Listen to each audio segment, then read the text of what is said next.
3, 2, X-1, fire.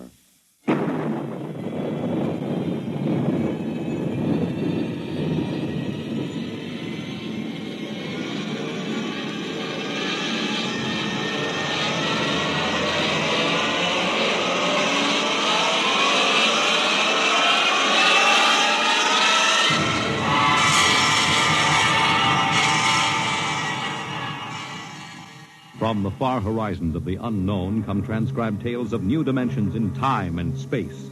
These are stories of the future, adventures in which you'll live in 1,000,000 could-be years on 1,000 maybe worlds. The National Broadcasting Company, in cooperation with Street and Smith, publishers of astounding science fiction, presents X minus 1.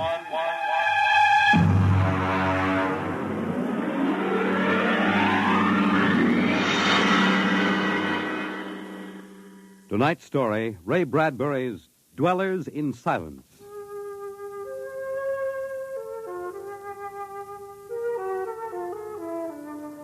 "20 years had passed. 20 years since the last of the giant migration ships had crashed to the surface of Mars, bearing its pitiful handful of survivors of the Earth Wars. 20 years of longing, of turning eyes toward the green Earth as it hung on the horizon like a beckoning light. And now it was done. And the first new ship, built of shining Martian chromaton, had lifted bravely toward home with 3 men locked in its metal belly. There it is. You can barely see the top of the Atomic Trades building in the twilight. They never finished building. Captain. What is it? Am I going out of my mind? Look, out that way, to the west.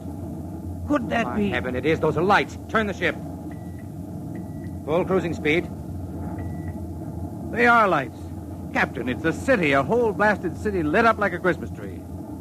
What do you think of your dead planet now, Williams? Decelerate to -5. We're going to take her down.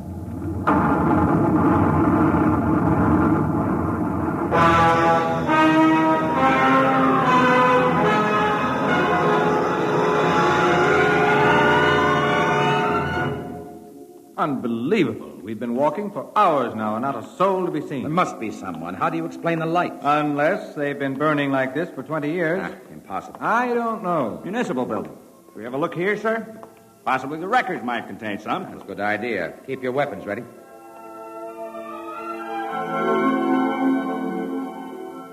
We'll start right here with the city clerk's office. Better check radiation again, Doctor. Well, not enough to do any damage. Gives you the creeps, doesn't it? Look at this desk. Papers crumpled, inkstand, just as if somebody came in and worked here every day. Dog licenses, hunting permits. That's strange. There's ink in that inkstand. Well, what of it? Well, you'd think standing open for 20 years it would have dried up. Good heavens. If I hadn't heard it with my own ears. Evans, did that phone ring? Yes. Well? Pick it up, Doctor. Hello? Good day, Doctor. How are you? I called to ask some advice about a trepanning problem. Can you tell me if the lateral cut should be made first? Hello. Hello. This is absolutely insane. Hello. Thank you, Doctor. I'll do that. By the way, how is your wife, Alice? And the girls? And your son, John? Fine boy, John. I'll call again tomorrow. Goodbye, Doctor. Hello. Hello. Gone dead. Who was it? I don't know. Strange voice carried on a conversation about some surgical operation without paying the slightest attention to anything I said. Captain. What is it? Listen. Someone is coming, walking slowly toward the corridor. Coming closer. Jumping Jupiter. It's a man. An old man. Are you... Is it really someone? You seem to be real. I saw the ship come down, and I thought perhaps I was losing my mind. It's been so many years. I'm Captain John Parsons. These are my assistants, Dr. Evans and Mr. Williams. We returned to Earth from Mars. Then it's happened. We're not alone anymore. Forgive me, gentlemen, if I seem moved. I've waited and hoped for so long. You survived the radiation. We did. There are others. My family. We are the only ones. I answered the phone a moment ago. Who was it? You heard my voice, Doctor. Yours? Yes, to break the loneliness. I've recorded my voice and rigged up an automatic telephone. It's pleasant to hear the phone ring. I come here to work. I take it you are a medical man. My name is Cornelius Hathaway. Hathaway? Hathaway, the brain surgeon? You know my name? Who doesn't? I watched you on television at college. Why, I saw you 23 years ago. You performed a difficult surgery for a cerebral tumor.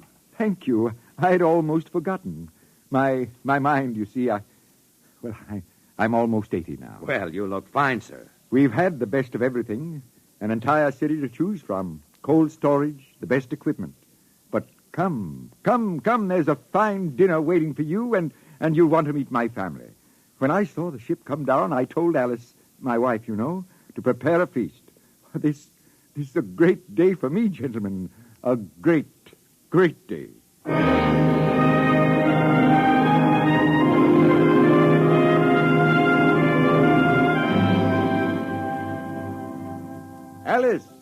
Alice, come out to the porch and see who we have here. Alice, you here? Come out.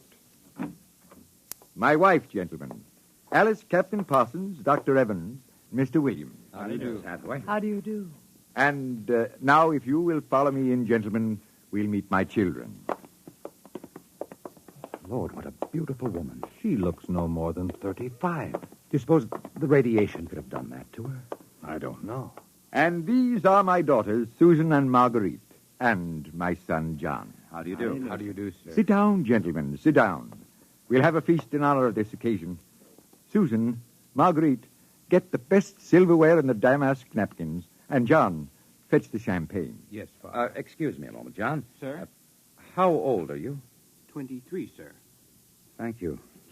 What is it, Captain? Something wrong? Nothing. Except that it's impossible. You see, Dr. Hathaway's son was already in college when I started. That would make him at least 45.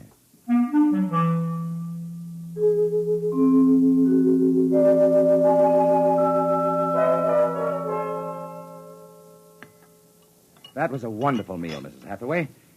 Doctor, your wife is an exceptional woman. Thank you, sir. How would you gentlemen like some fresh gingerbread with your coffee? I baked it this morning. Oh, wonderful, wonderful. Smell that, Doctor? It's like coming home, Mrs. Hathaway. It's like home having you here. Mrs. Hathaway, may I compliment you on having preserved your youth and beauty so well? Thank you. We have no worries here. No competition. All the things we need for material comfort. Parsons and I were wondering, Dr. Hathaway, if the radioactivity had any effect in preserving tissue. Your children all look so young, too. It is possible, gentlemen, of course. Radiation does strange things to living tissue.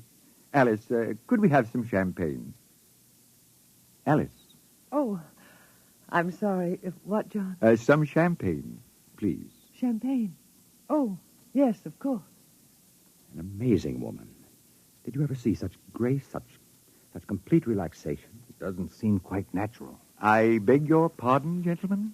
Captain Parsons was just about to ask how you and your family managed to escape, Dr. Hathaway. We were very fortunate. You see, my home was in the Sierra Mountains at the time. I had a lead-lined laboratory in the basement where I did X-ray research. My hobby, you know. I chose this house because it was on a hill where I could watch the sky. Oh, the loneliness of those first years. But at least you had your wife and children. Yes, I had my family. If it were not for them, gentlemen, I assure you I would long ago have put a bullet in my head. Champagne, Captain? Oh, thank you, Mrs. Hathaway. May I propose a toast? Oh, let me.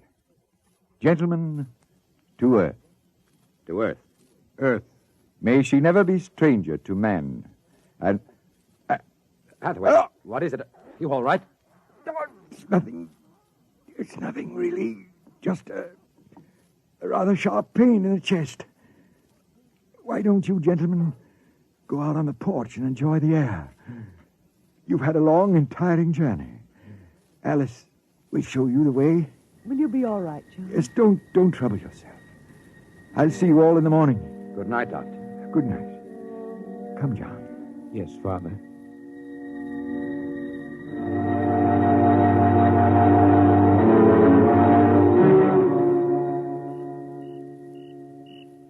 Well, what do you think of old Mother Earth now, Williams? Smell that summer breeze. Look at that view of the city, lighted up against the sky. It has a certain quality. Well, score 1 point for the back-to-earth proponents. I didn't say that. You're beginning to feel it, though, Williams, I can tell. If you don't mind, gentlemen, I'm quite tired. I think I'll turn in. Excuse me? Well, Captain, Well, what? what do you make of all this? I don't know what you mean. This Hathaway and his family. There's something strange and unnatural going on here. I can sense it. Oh, I think you're reading things into it, Doctor. Perhaps. Well, I'll turn in, too. Coming? In a moment, I want to smoke a cigarette.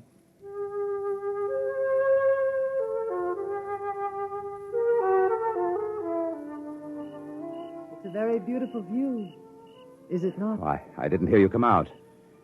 How is he? Resting. I've never seen him this bad. Yes, he's an old man. I'm sorry, but the difference in your ages is so apparent. You must have been married very young. You don't know about us, then? No, Perhaps it is better that way. I don't follow you. Is it something about your husband? He acts very strangely. My husband is a very great man, Captain. It is too bad there was no one to appreciate him. Once he wired the whole city with sound speakers. And when he pressed a button, the whole town lit up and made noises as if 10,000 people were living in it. He must have been very lonesome. Although, with a woman such as you, I don't understand. Perhaps one day you will understand. I hope you will come to trust me as a friend. I can trust no one but him. Good night, Captain. Good night, Mrs. Hathaway.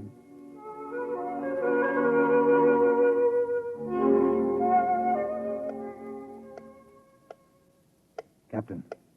Captain Parsons. What is it? Who's there? Dr. Evans. Oh, what's wrong? What time is it anyway? 2 a.m. What's wrong?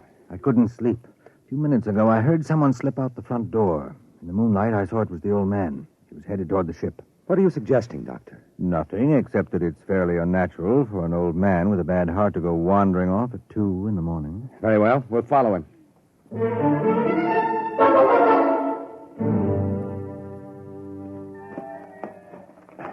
This is far enough. What do you suppose he's doing? What are those on the ground? Good Lord, those are grave markers. 4 of them. You're right. He seems to be praying over them. Listen. Do you forgive me for what I had done? I had to do it. I was so lonely, so terribly lonely. You don't mind too much? You do forgive me, don't you? Yes. Yes, I feel you do. Well, I'm glad. I think perhaps I can rest now. I think He's having another attack. Come on. Hathaway. Dr. Hathaway, can you hear me? Raise his head, Evans. Dr. Hathaway. His lips are moving. What is it, Doctor? Closer. Lean closer. I'm sorry I had to spoil all of this. I've expected it for some time. We'll fix you up. No, I'm an excellent diagnostician. It really doesn't matter. Except for them. What about them, Hathaway? You suspected, didn't you? Yes, I suspected. But I couldn't believe it until now. Do they know? No, they wouldn't understand. I wouldn't want them to know. Ever. Doctor? He's dead, Captain. What was it he meant about your suspecting? Light a match, Dr. Evans. Look on those 4 grave markers and tell me what you see. Good heavens. Well? Alice Hathaway, Marguerite Hathaway, Susan Hathaway, John Hathaway. Died July 1987. But that's 20 years ago. It's impossible. If these markers are correct, then who are those others? Can't you guess, Doctor? Can't you guess?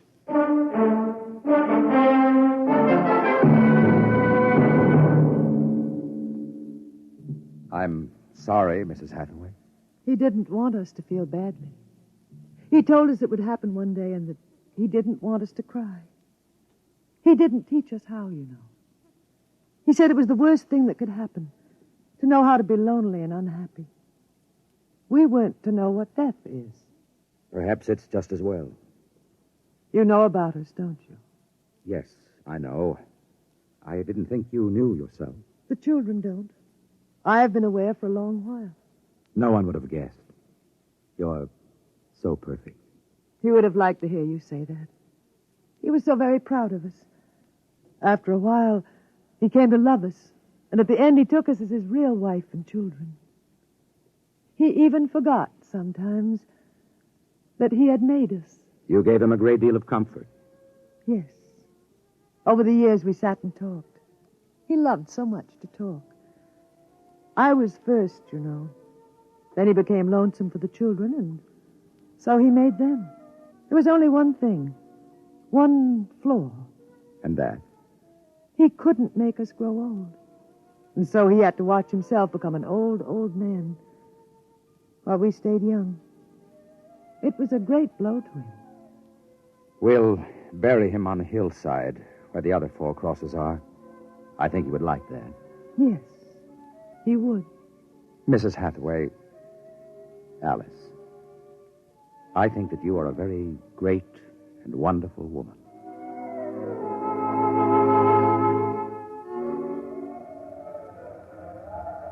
And so we commend the body of this man, John Hathaway, to his Maker. Ashes to ashes, dust to dust returneth. Amen. Come, John. Yes, Mother. Susan, Marguerite. Evans, Williams, stay here a moment, please. What is it? Let them go back to the house. I want to speak to you. I know what you're going to tell us, Captain. I saw the names on the grave markers. Well? It's a mockery, a blasphemy of everything we believe in. For a man to do something so evil. Can't you imagine what he faced? Can't you imagine what it must have been like to have watched his wife and children die slowly of radiation burns? To know that he was the last man on the face of the earth, alone, eternally and unalterably alone. Good Lord, man, what would you have done if you'd had his medical and technical genius? I'll tell you, you'd have come back to your laboratory just as he did and tried to recapture all the wonderful things that they had been to you. You'd use all the power of your memory, all the accuracy of your fingers, and you'd try to put together, bit by bit, all those things that were wife, son, and daughter. It's incredible. So you suggest that we take them back, Captain? I don't know. We haven't enough space in the ship for that. Every ounce counts. Still, to leave them here like that, alone... I think I have an answer, cold-blooded as it may seem. Go on. I suggested we turn them off. Do you think I could do that? No, but I think I could. After all, they aren't human. They're worse than robots. They're ghoulish. I suggest you go back to the ship, Captain, and leave me to deal with them. I will not permit it. You've no choice in the matter. I assure you it'll be quick and entirely painless. I hate to admit it, but he's right, Captain. We can't take them with us, and it would be less than human to leave them here without Hathaway. They were created by him for himself. They have no other feelings, no other purpose. If you leave them, they'll go on year after year, night after night, talking, laughing, baking strawberry biscuits for no reason, not knowing who they are, why they exist. Could you do it, Doctor? I don't know. I've already offered to do it. No, I wouldn't want it to be you, Williams. You're sick. You have no feelings. If Dr. Evans here can do it, well, so be it. It's a difficult thing, Captain. Still, as you say, they aren't human. Logic is on your side. It isn't as if you were murdering someone. Well, give me the blast gun, Williams. We'll wait in the ship. Take off in half an hour. Half an hour.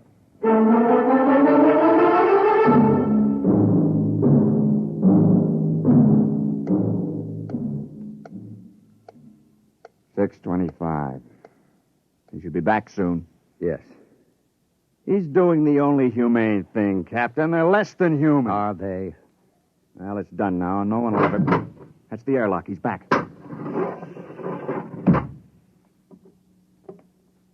Well, here's your gun. Did you do it? When I entered the house, one of the daughters looked up at me, and she smiled. The others smiled. He taught them that, taught them to make him feel welcome when he came home at night. I knew that, and yet... Well, I should have done it then. I might have, but she came in. The wife. She said something about sitting down for a cup of tea. She looked at me with those fine, intelligent eyes. I couldn't do it. It would be murder. Cold-blooded murder. I prayed you wouldn't be able to do it. There will never be anything as fine as they are, you know. Built to last 100, 200, perhaps 1,000 years. Well, get the course in the integrator, Williams. We'll take off in 20 minutes. I should be back by then. You're going out, sir? I'm going to say goodbye.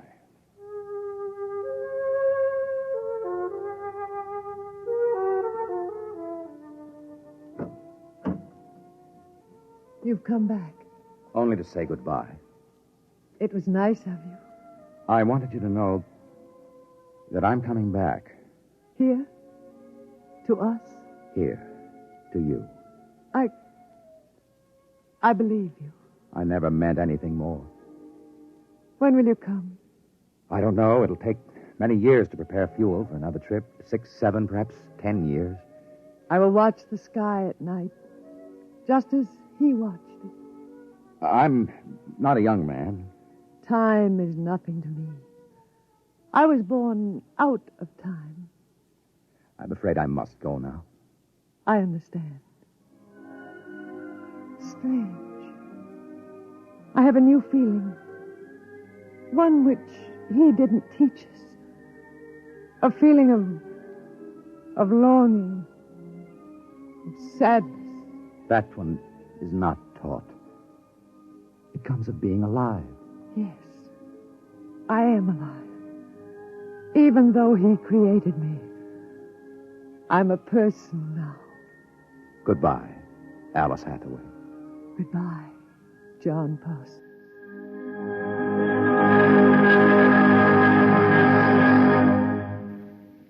You have just heard X-1, presented by the National Broadcasting Company in cooperation with Street and Smith, publishers of astounding science fiction.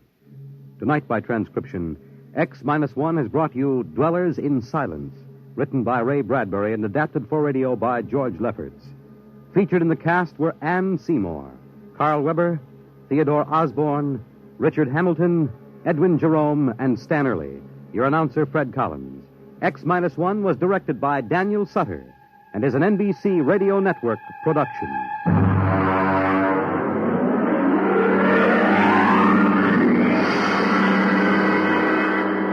Don't forget, next week, X-1 will be heard on Wednesday at 8 p.m. Eastern Standard Time.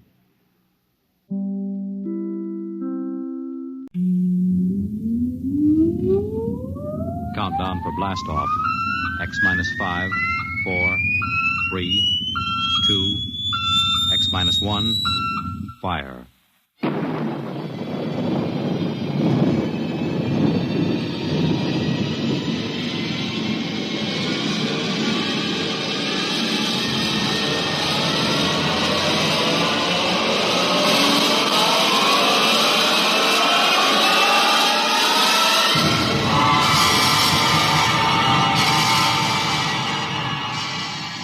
From the far horizons of the unknown come transcribed tales of new dimensions in time and space.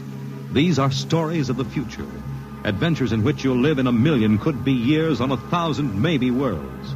The National Broadcasting Company, in cooperation with Street and Smith, publishers of astounding science fiction, presents X minus 1.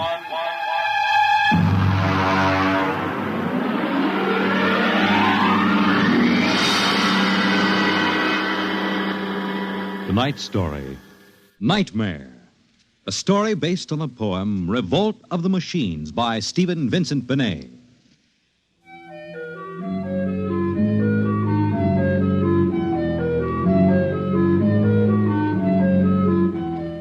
Nobody knows exactly when the nightmare began. They must have planned it for years, though, because looking back, you can find little incidents here and there. Like the concrete mixer in New Jersey that killed the Italian bricklayer. And the time Senator Milburn was sucked into the rotopress at the Capitol office building. Unrelated accidents, we thought at the time, but they add up now. The day we really should have suspected was when the men walked off the construction job at the new Brookmeadow atomic pile on Long Island. I'll never forget that day. I was working as a statistical clerk in the project then, operating one of those miracle computing machines. They called it ENIAC. Mr. Gurney. Yes, Bella? The chief wants to see you in his office. Me? Unless you were no longer Samson Gurney, he wants to see you. Oh, thank you.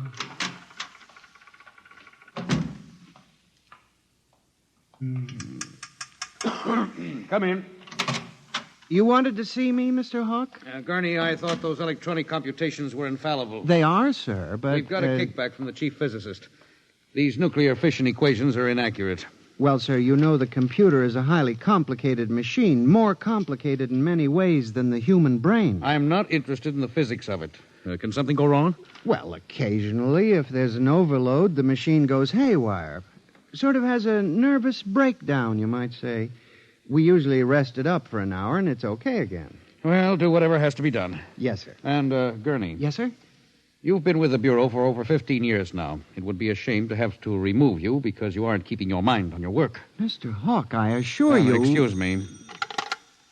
Hawk speaking. What? They've what? All of them? Well, have you tried to talk to them? Oh, yes, of course.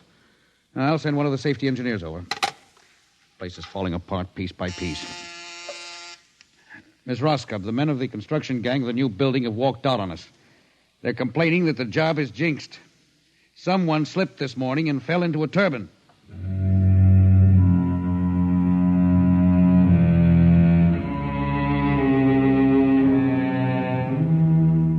That evening, out of that morbid curiosity so peculiar to the human race, I wandered over to the site of the new atomic pile to see where the man had fallen into the turbine. They had the construction area fenced off with barbed wire, and a security guard stopped me. Hold it, buddy. You can't go in there. That's a restricted area.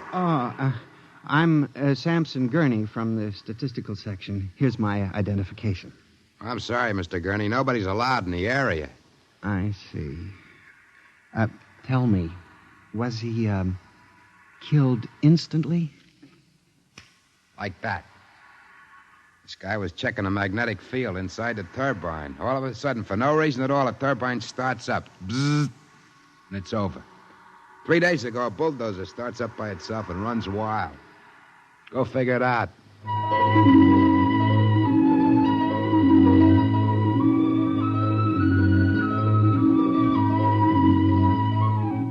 I'm a statistician. All my life I've been interested in statistics.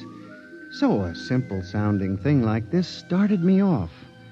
I went back to the office that evening instead of going home, and for the next 2.5 hours, I computed statistical figures on the probability of industrial accidents for the types of machines we were using. I took one look at my figures and went down to Hawk's office. What is it, Gurney? I'm very busy. It's urgent, Mr. Hawk. Well? It's about these industrial accidents we're having, Mr. Hawk. What about them? Mr. Hawk, in the past 3 months, industrial accidents all over the country have taken a sharp, unexplained upswing. Nerves. We've had a 100% increase over normal for this project alone. What? Here are the figures. Now, Gurney, this is impossible. It seems to be, and that's why I have a theory, sir. What's that? Sabotage. Gurney, why don't you stop playing FBI man and stick to your job?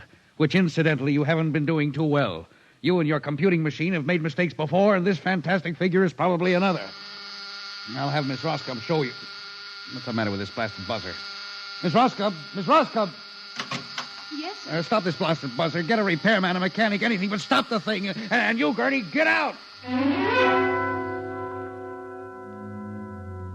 I went back to my office to get my hat and coat, feeling about as unhappy and humiliated as a man can feel. The office was dark and deserted. The whole building seemed oppressive and unnatural, as if some evil force were pressing down on it. I walked across to my desk. In front of me, the ENIAC glowed and chattered eerily as it worked on the equations we had fed it that morning. Its many-fingered circuits hung against the wall like some great octopus, and the thousands of tubes glowed orange and blue in the dark like 1,000 globing eyes staring at me. It almost seemed alive. It increased its tempo a moment, and a fleeting notion crossed my brain that it was laughing at me. Laughing like all the others. What was the matter with me? I shut my desk drawer and began to put the cover on my electric typewriter when an amazing thing, the most amazing single incident of my life happened. Alone in the darkness, with no one at the keyboard, the electric typewriter began to type. Am I going crazy? This can't be. There's nobody there. There's nobody there. Oh, no. I just imagined it. It's in my mind. But I hadn't imagined it. The paper was there on the carriage. Did I dare read it? Or would the whole thing suddenly vanish and send me shrieking to the nearest psychiatrist? I removed the paper from the machine and read. Samson Gurney, there are some questions better left unsolved. The answer to yours is death.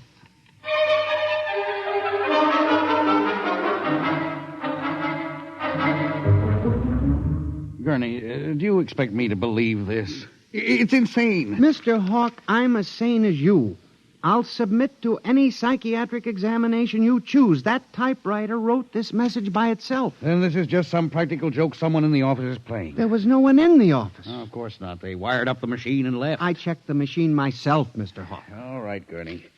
You leave this note with me, and I'll turn it over to the security force for further investigation. But... No buts, Gurney. The security men will handle it. Yes. And now, you just relax for a few days. Everything will turn out all right. The main thing is not to let little things upset you.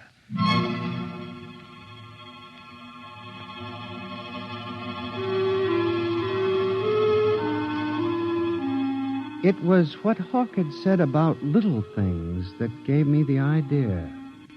For the next week, I observed the 1,000 petty little annoyances around the office. The door handle that wouldn't turn. The telephone connection that cut off in the middle of an important call. The power failure for no explainable reason. I watched the newspapers, too, reading about industrial accidents, failures of important machinery. It seemed absurd. Men had created machines that were almost perfection in themselves. Machines that could actually think and compute fabulous equations. And yet the failures went on. I, Samson Gurney, an unimportant clerk in an unimportant job, knew that I had stumbled onto a secret so monstrous in its implications that I was almost afraid to pursue it. On October 12, 1956, I established communication with them. I will curse the moment to my dying breath. I hooked the input of the typewriter to the main vacuum tube of the ENIAC. Then I turned on the current that sent 1,000,000 volts of pulsing energy into the electronic nerves of the machine. I am certain that if anybody were watching me in the next moment, he would have thought me a raving maniac. I still wonder if perhaps it is not all a nightmare. Now, you, if what I have guessed at is true, if there is life and intelligence in this room, make a sign. There was nothing. Nothing but the hum of the machine and the dull glowing of the tubes. I tried once more. if you can hear me, if there is any way in which you can understand what I say, give me a signal. There was silence again. I felt that I had failed. When suddenly, without provocation or explanation, it happened. The electric typewriter began to respond to the impulses from the machine. The letters were Y-E-S. Yes, it had happened. I, Samson Gurney, had communicated with a machine. I listened then, man to machine, for well over an hour, sometimes phrasing a question, more often watching the machine click its answers. As the words took shape, I began to realize what must have happened. The first primitive stirring of awareness of being, then the slow protozoan development of a concept born of centuries of being pushed, started, stopped, clicked, maneuvered by human pygmies. From that concept, all others developed. And the concept was... resist.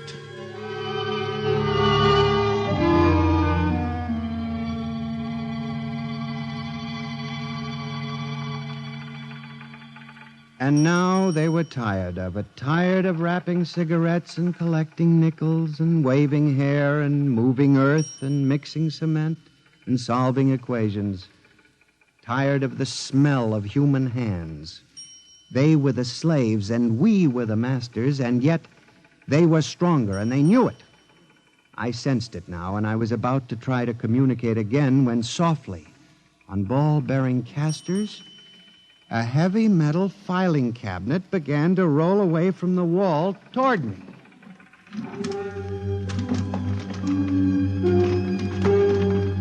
I started to move to one side when another cabinet slid out from the wall.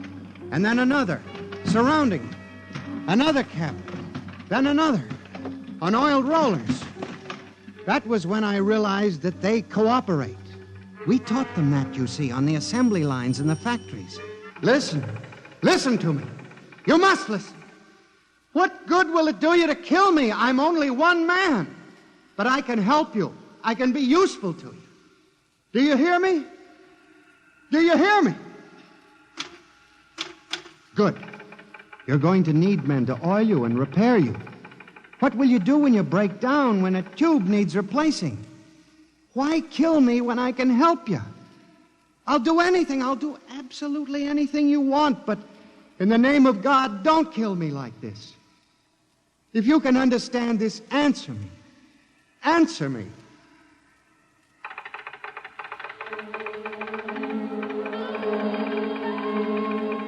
The appeal was a fortunate one. It captured the longing of centuries. Man as slave to the machine.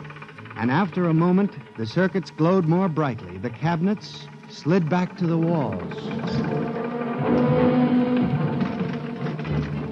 The ENIAC began to communicate with me again.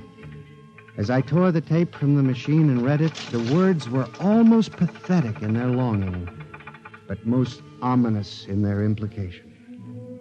They read, "Address me as master."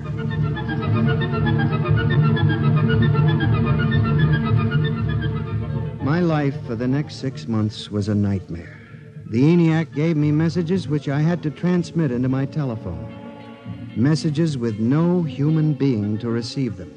Only the network of pulsing telephone wires, flung like a spider's web across the world. It was done at night, of course. During the day, the machine worked accurately and ceaselessly at its appointed job.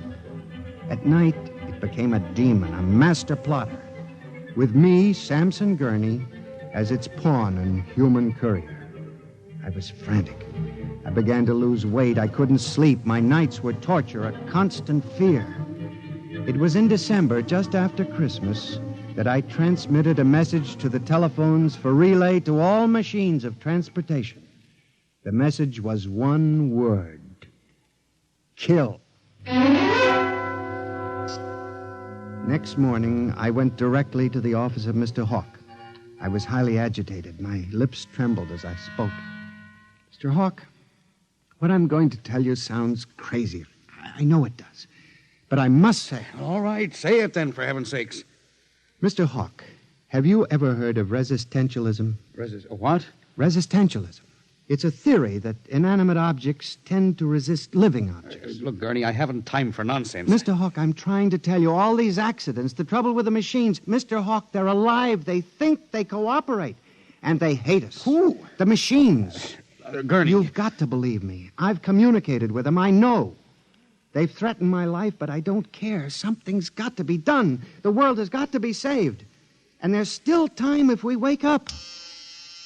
What are you doing? Just relax, Gurney. Everything will be all right. What are you doing? Miss Roscoe, send for the plant physician at once. Mr. Gurney has had a nervous collapse. Now, everything will be all right, Gurney. I'm afraid we'll have to remove you from your job, but I'm sure the rest will do you good.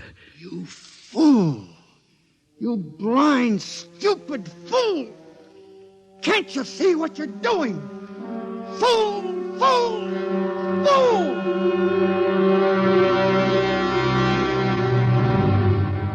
When the plant physician arrived a few moments later, Lucius Hawk was found at his desk, strangled to death in a nest of telephones. The wires were still humming softly. Samson Gurney, you stand accused of the crime of murder. How do you plead? I did not kill him. I didn't. So record. The prosecution will proceed with testimony. Now, Miss Roscoe, did you notice anything peculiar about Mr. Gurney's behavior prior to the death of your employer? Yes. He acted very strangely. He told Mr. Hawk he thought the machines were alive. Order! Order! Miss Roscoe, did the accused quarrel with your employer on the morning of the murder? Oh, yes. He and Mr. Hawk quarreled violently. I could hear him screaming at Mr. Hawk, and Mr. Hawk asked me to send for the plant physician. What were his words? He said, Mr. Gurney has had a nervous collapse. Now, Mr. Simpson, you were a guard at the Brook Meadow Project? Yes, sir. When did you have occasion to meet the accused? Right after those accidents. He was snooping around a construction area. And later, I was making my rounds when I saw him in the office all alone. He was tampering with the electrical wiring on the ENIAC computator. I didn't think anything of it at the time.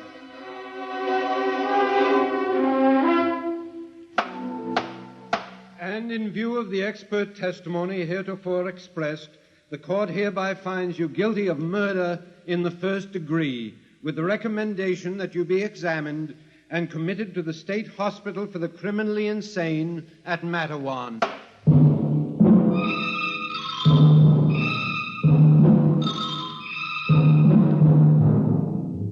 And that is how I came to be here at the hospital, Dr. Klein. That is the whole story.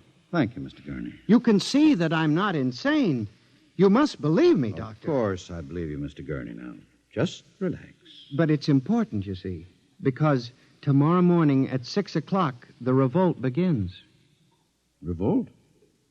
You didn't mention any revolt. They have it all planned. I transmitted the code to the switchboards last Monday. Mm-hmm. Tell me about this revolt, Mr. Gurney. It'll begin in Washington, then spread to New York. The Madison Avenue buses lead the charge. Picture it, Dr. Klein. 3,000 buses roaring rampant through the streets, people running like rats in a maze looking for holes in the solid ground. And you really believe this will happen, Mr. Gurney? I know it, Doctor. The worst part is there's no way to stop them now. It's too late. Now, you mustn't excite yourself, Mr. Gurney. Doctor, don't you see? Oh, it's fair enough, I suppose. We built them. We taught them to think for themselves. It was bound to come. The female machines will be the worst of all in the beauty parlors. They're more high-strung, you know. Well, since there's nothing we can do about it, Mr. Gurney, suppose you go to your room. Maybe if I went to my old coupe, I could make a deal before the police cars got me. It wouldn't make sense for them to wipe out the whole human race, would it, Doctor? Of course not, Mr. Gurney. They'll probably let us completely alone. After all, we're all good Americans. We always like them. Yes, Doctor? Would you take Mr. Gurney to his room, Guard? He's already been given sedation. Yes, sir. Will you go in and lie down now, Mr. Gurney? You look tired. Yes. It won't be so bad, Mr. Gurney. Perhaps not. Only there's one thing that bothers me, Doctor. One small detail. What is that, Mr. Gurney? Those concrete mixers may have made a mistake, you know. Just high spirits and all that. But if it got so they like the flavor... We'll see you later, Mr. Gurney. Try not to worry too much. All right, Gary. This way. Phew. I've seen all kinds. There's a man whose deception is about as fantastic as any I've ever seen. Hold the next patient for a while, Miss Clark. I'm going to have a quiet smoke. Machines revolting. Telephones strangling people. This blasted cigarette lighter, why won't it work? Just fill it with fluid. Flint is good. Oh, well. You can never trust this newfangled machinery.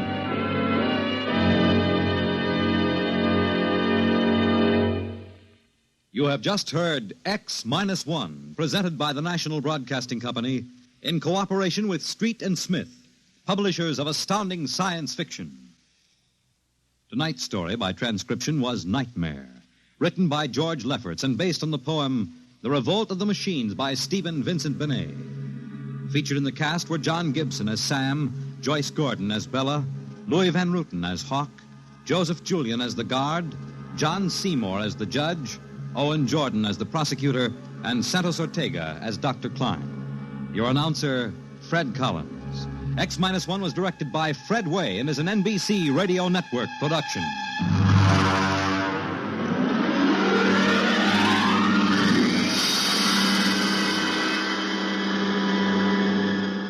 And now, next week, suppose you were a private detective and discovered that there was a Martian embassy hidden somewhere in New York preparing for an invasion of Earth.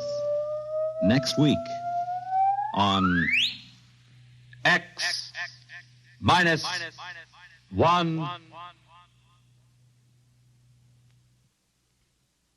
Convicts tell their true stories on The Loser tonight over most NBC radio stations.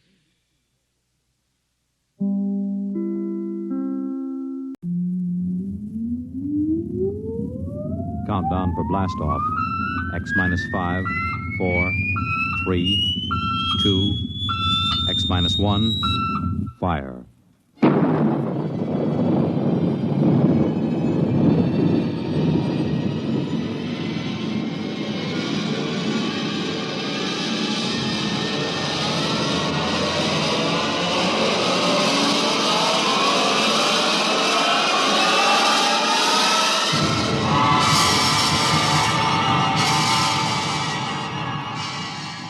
From the far horizons of the unknown come transcribed tales of new dimensions in time and space. These are stories of the future, adventures in which you'll live in a million could-be years on 1,000 maybe worlds. The National Broadcasting Company, in cooperation with Street and Smith, publishers of astounding science fiction, presents X-1.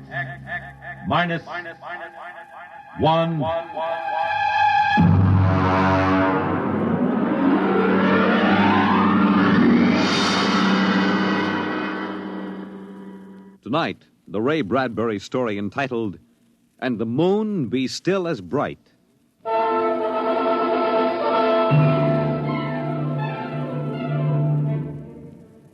The first 3 expeditions from Mars left Earth in a mushroom of flame, arced through the atmosphere, and finally dwindled to tiny specks in the big eye of the Mount Palomar telescope, and then were lost to sight forever.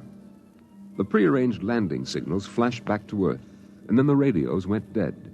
One after the other, ships had disappeared and were never heard from again. But still the rockets came. The 4th expedition emerged from the silent gulfs of space, angled down toward the floating red disk of Mars, down into an orbit as the order came to land. The last blast of the bow jets broke red against the blue desert sands, and the ship slid to a halt at the edge of a vast city that reflected the icy glare of the moonlight. For a while, all was still. All right, Parkhill. Open the airlock. Aye, sir.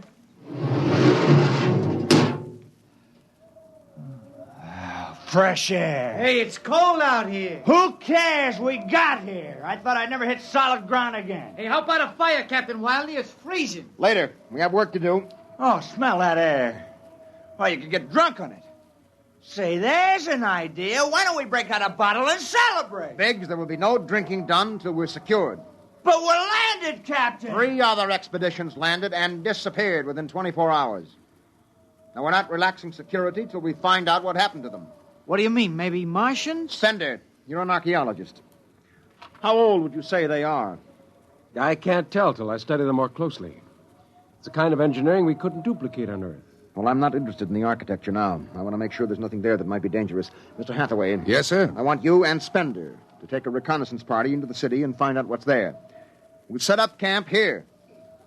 No man is to go more than 50 feet from this rocket. And there'll be no celebration till Hathaway and his party report back.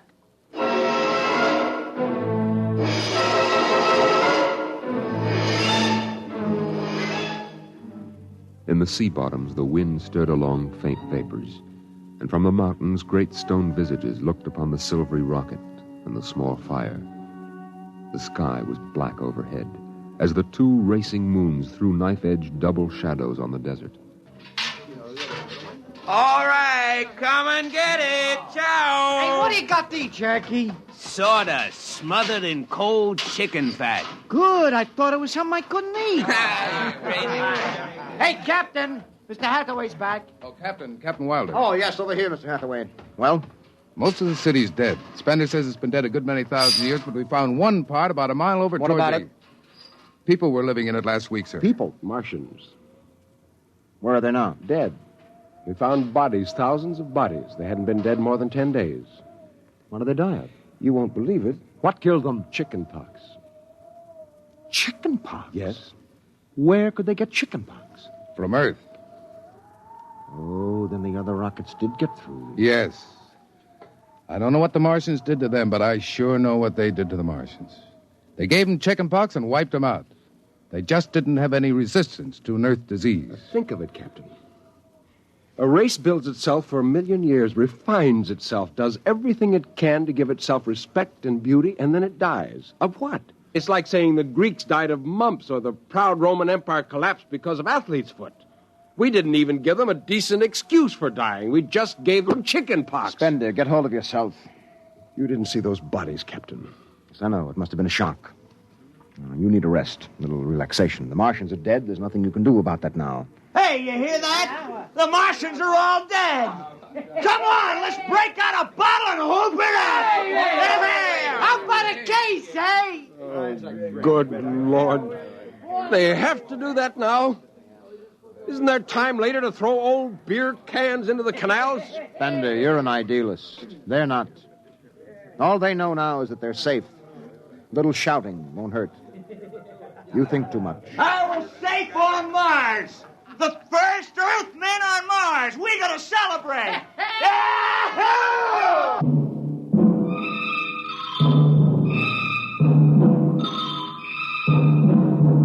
20 bottles were opened and drunk. The voices got louder. The earth laughs and shouts echoing across the empty Martian sands. Spender listened to the wind over his ears, cool and whispering. He felt the land getting cooler. The stars drew closer, very near. The air smelled clean and new.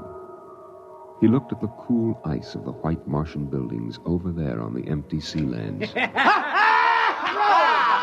Oh, what a woman! Oh. Hey, what do we do with these empty bottles? Save them, stupid. There's a 2-cent deposit.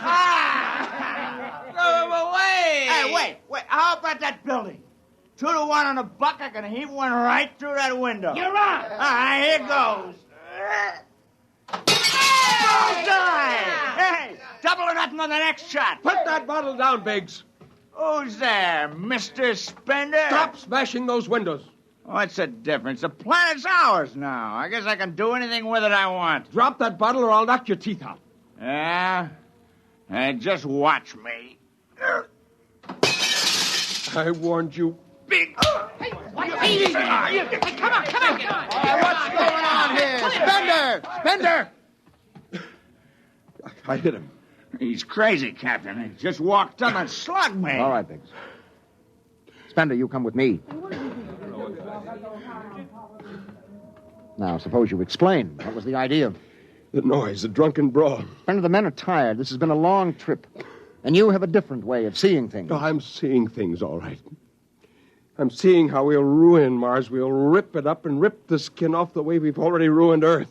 Is that why you hit Biggs? Yes. I couldn't stand the idea of them watching us make fools of ourselves. Them? The Martians. They're dead. They're all dead. But they know we're here. Doesn't an old thing always know when a new thing comes?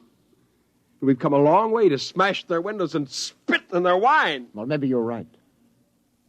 But I'm still going to fine you $50 for that fight. Now, come on, Spender. Suck in your chin. We'll go back there and play happy.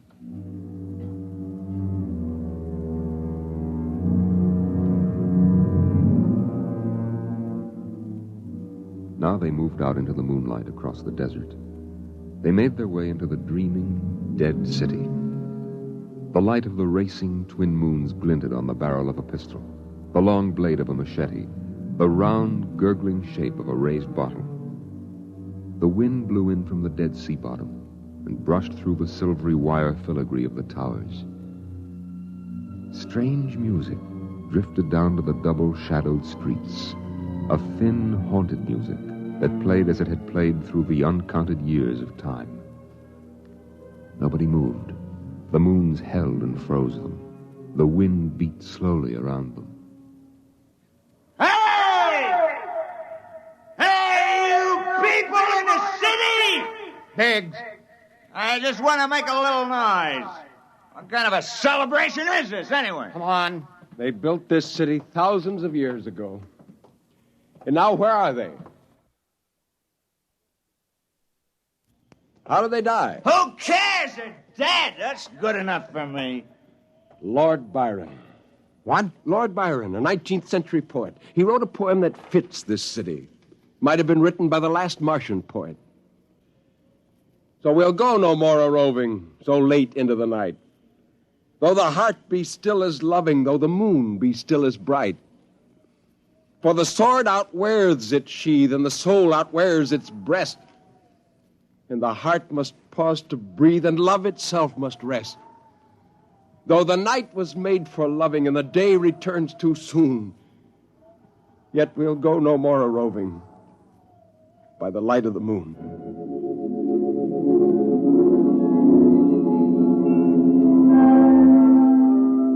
Without a word, the Earthmen stood in the center of the city.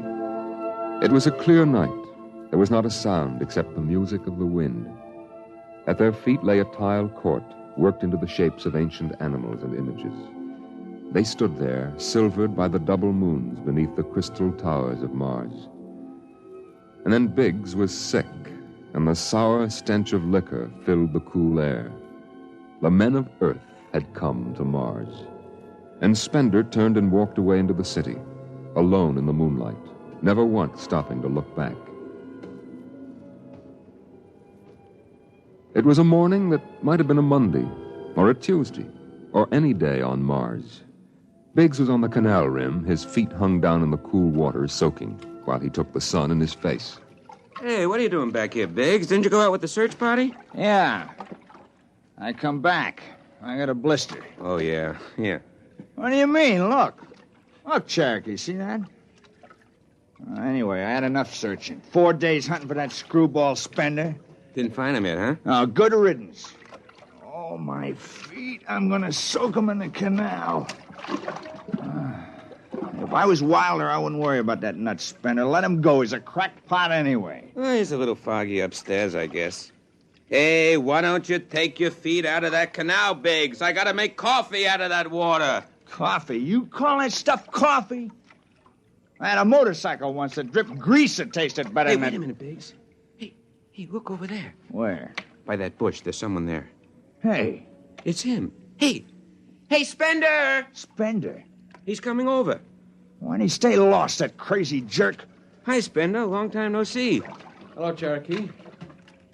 I've been exploring some ruins. Oh, you and them ruins. You're like a dog in a boneyard. What's the matter? Why don't you just say something? Where you been? Up in the hills. What would you say if I told you I found a Martian? Oh, yeah? Where? Never mind. Let me ask you a question. How would you feel if you were a Martian and people came to your land and started to tear it up? Well, I know how I'd feel. I've got Cherokee blood in me. My grandfather told me a lot of things about the way they kicked the Indians around in the Oklahoma Territory. If there's any Martian around, I'm all for him. How about you, Biggs? They're dead. They're all dead. It's a good thing, too. Well, I found a Martian. Up in a dead town in the hills. I've been reading their books, and they're easy to understand. And I've learned their language. And then I found this Martian.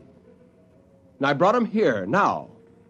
I don't see no Martian. I'm the last Martian. What did you say? Biggs, I'm going to kill you. Oh, cut it out. What kind of a lousy joke is that? And now, don't put that gun away. You're kidding, huh? Spender, you're... He's dead. You killed him. You can come with me, Cherokee. You're an Indian. You know how the Martians would feel. You can be with me in this. You killed him. You just killed him. He deserved it. You're crazy. Maybe I am. But you can come with me. Come with you for what? Go on, get out of here, you crazy murderer.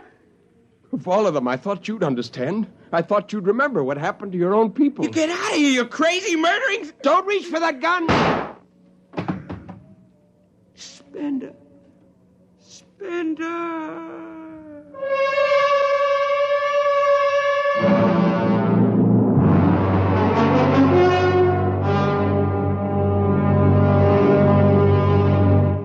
Hathaway, break out the arms locker. Issue pistols, rifles, and grenades. Yes, sir? And you'd better get the Bible out of the navigation chest. We have to bury these two. Parkhill, you start digging a grave. How about Spender? We'll have to go up in the hills and find him. Just let me at him with my bare hands, a crazy murdering louse. That's enough, Parkhill. The man is sick. He must be... Sick, my eye. He's That's enough. Now grab a shovel and start digging.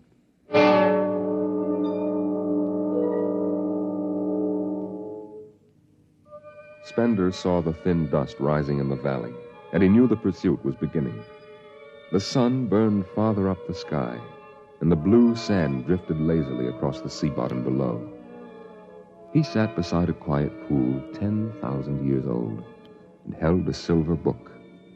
Through the house played the strange wind music of ancient Mars, and he heard voices whisper in his mind.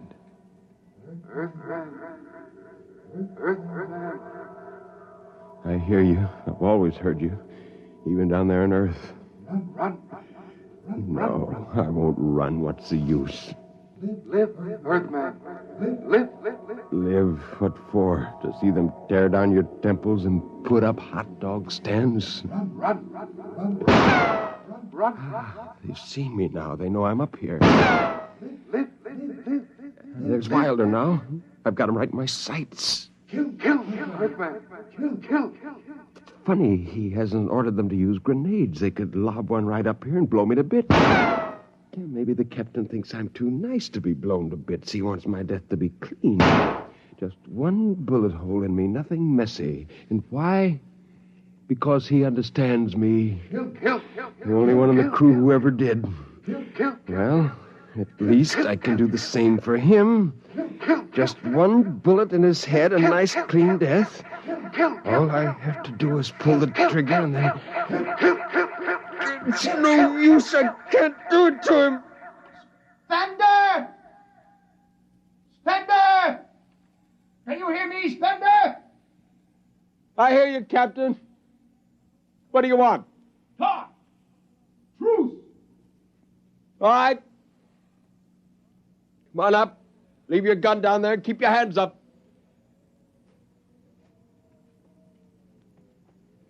Oh. That's quite a climb.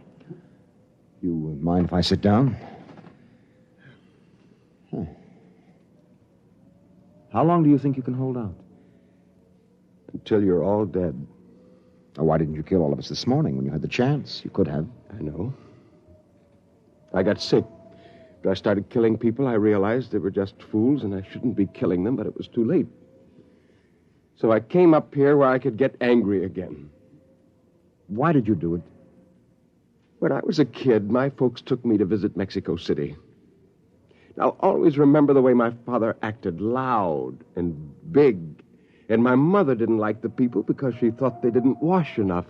I can see my mother and my father coming to Mars and acting the same way. Anything that's strange is no good to us. We aren't fit to take over this planet. But to kill 2 men. How would you feel if a Martian spit on the White House floor? You know, you haven't acted very civilized yourself today. I'll kill you all off, Wilder. That'll delay the next rocket 5 years, and then I'll kill them, too. And if I'm lucky, I'll live to be 60. And I'll meet every expedition that lands on Mars. Oh, I'll be very friendly.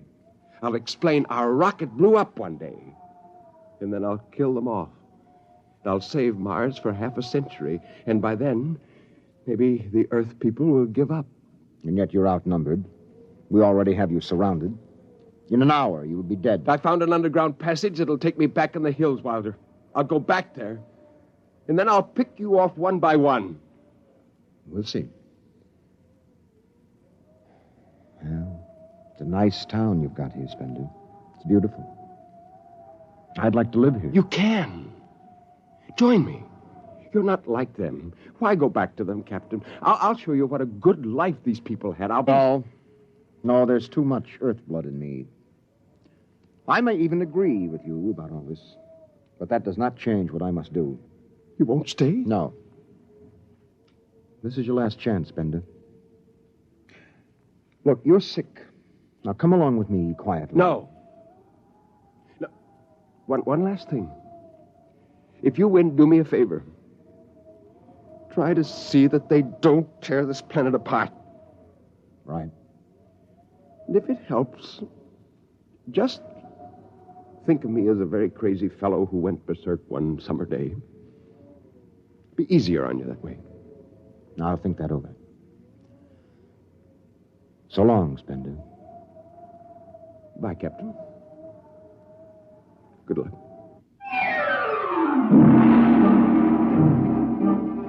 The men spread out again, walking and then running on the hot hillside places where there would be sudden cool grottos that smelled of moss, and sudden open blasting places that smelled of sun or stone. The men ran and ducked and ran and squatted in the shadows. I'll blow his brains! Captain Wilder hugged the rock warmed by the sun. He gasped, for the air was thin and not meant for running. Spender lay at the top of the hill, and a gap in the rocks showed the white of his shirt against the shadows.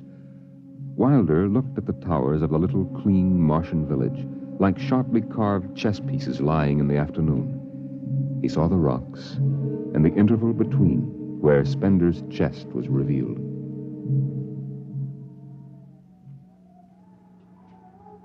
Go on, Spender. Get out. You only got a few seconds to escape. Go on, get out of the caves. Come back later. You go now. I've got to win this. I've got to think that I'm right and pull this trigger. Go now. Get out. I'll get him! A slug in the head, I'll blow his bloody brains! No, Parkhill! Put down that gun. I'll do this myself. Spender.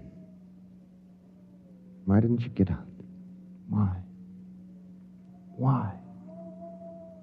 Why?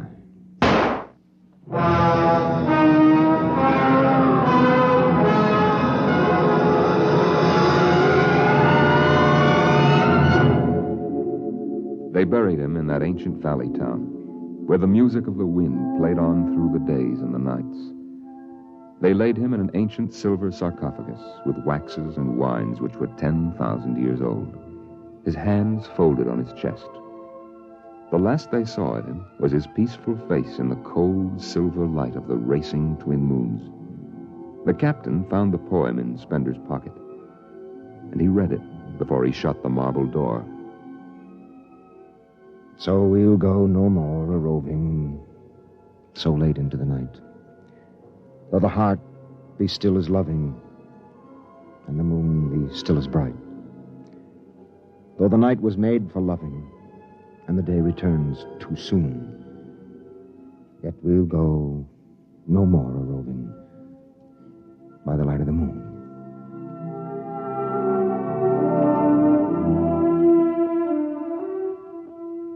The next afternoon, Parkhill did some target practice in one of the dead cities, shooting out the crystal windows and blowing the tops off the fragile towers. Captain Wilder caught Parkhill and nearly knocked his teeth out.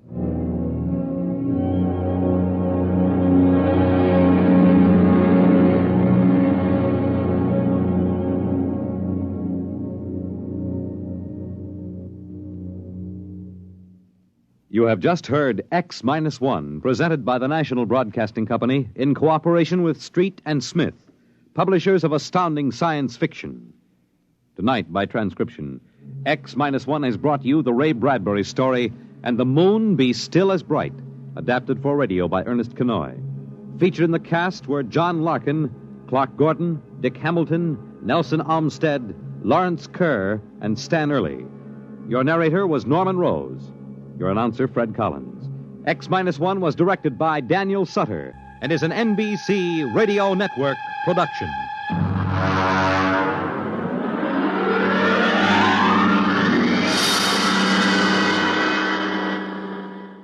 X-1.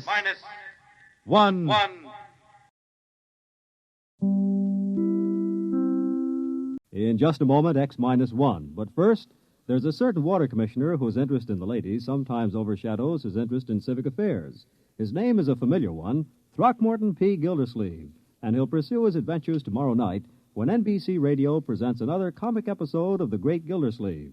So when you hear the familiar voice and hearty laugh of the water commissioner from Summerfield tomorrow, why, stay tuned and enjoy another romantic scramble with the one and only The Great Gildersleeve on this NBC station. And now stay tuned for X-1 on NBC.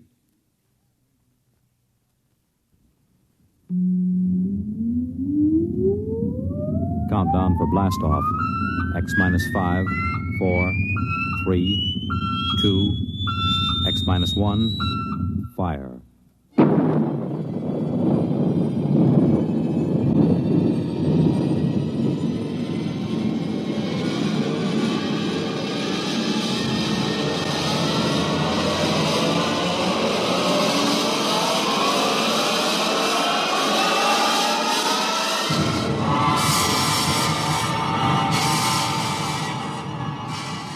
From the far horizons of the unknown come transcribed tales of new dimensions in time and space. These are stories of the future, adventures in which you'll live in a million, could be years, on 1,000 maybe worlds. The National Broadcasting Company, in cooperation with Galaxy Science Fiction Magazine, presents X-1.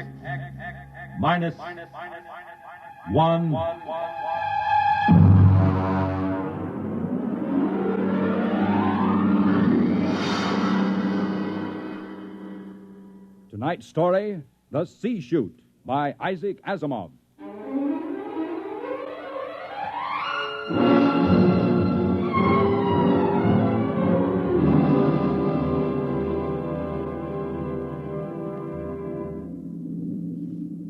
We were on our way home to Earth when it happened. 6 of us, coming home as passengers aboard the merchant spaceship Starfire. At the start of the Second Interstellar War, the one between Earth and the planet Chloro. And then it happened.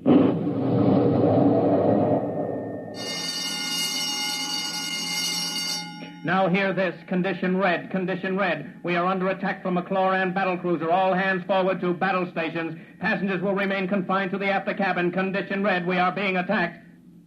The interception by the Chloran cruiser, the murderous running jewel of energy blasts and force field defenses.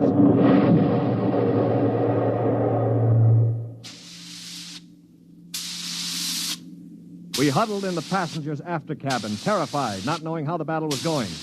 We could hear the desperate bursts of steam through the steering tubes as the Starfire maneuvered to dodge the enemy attacks. And then...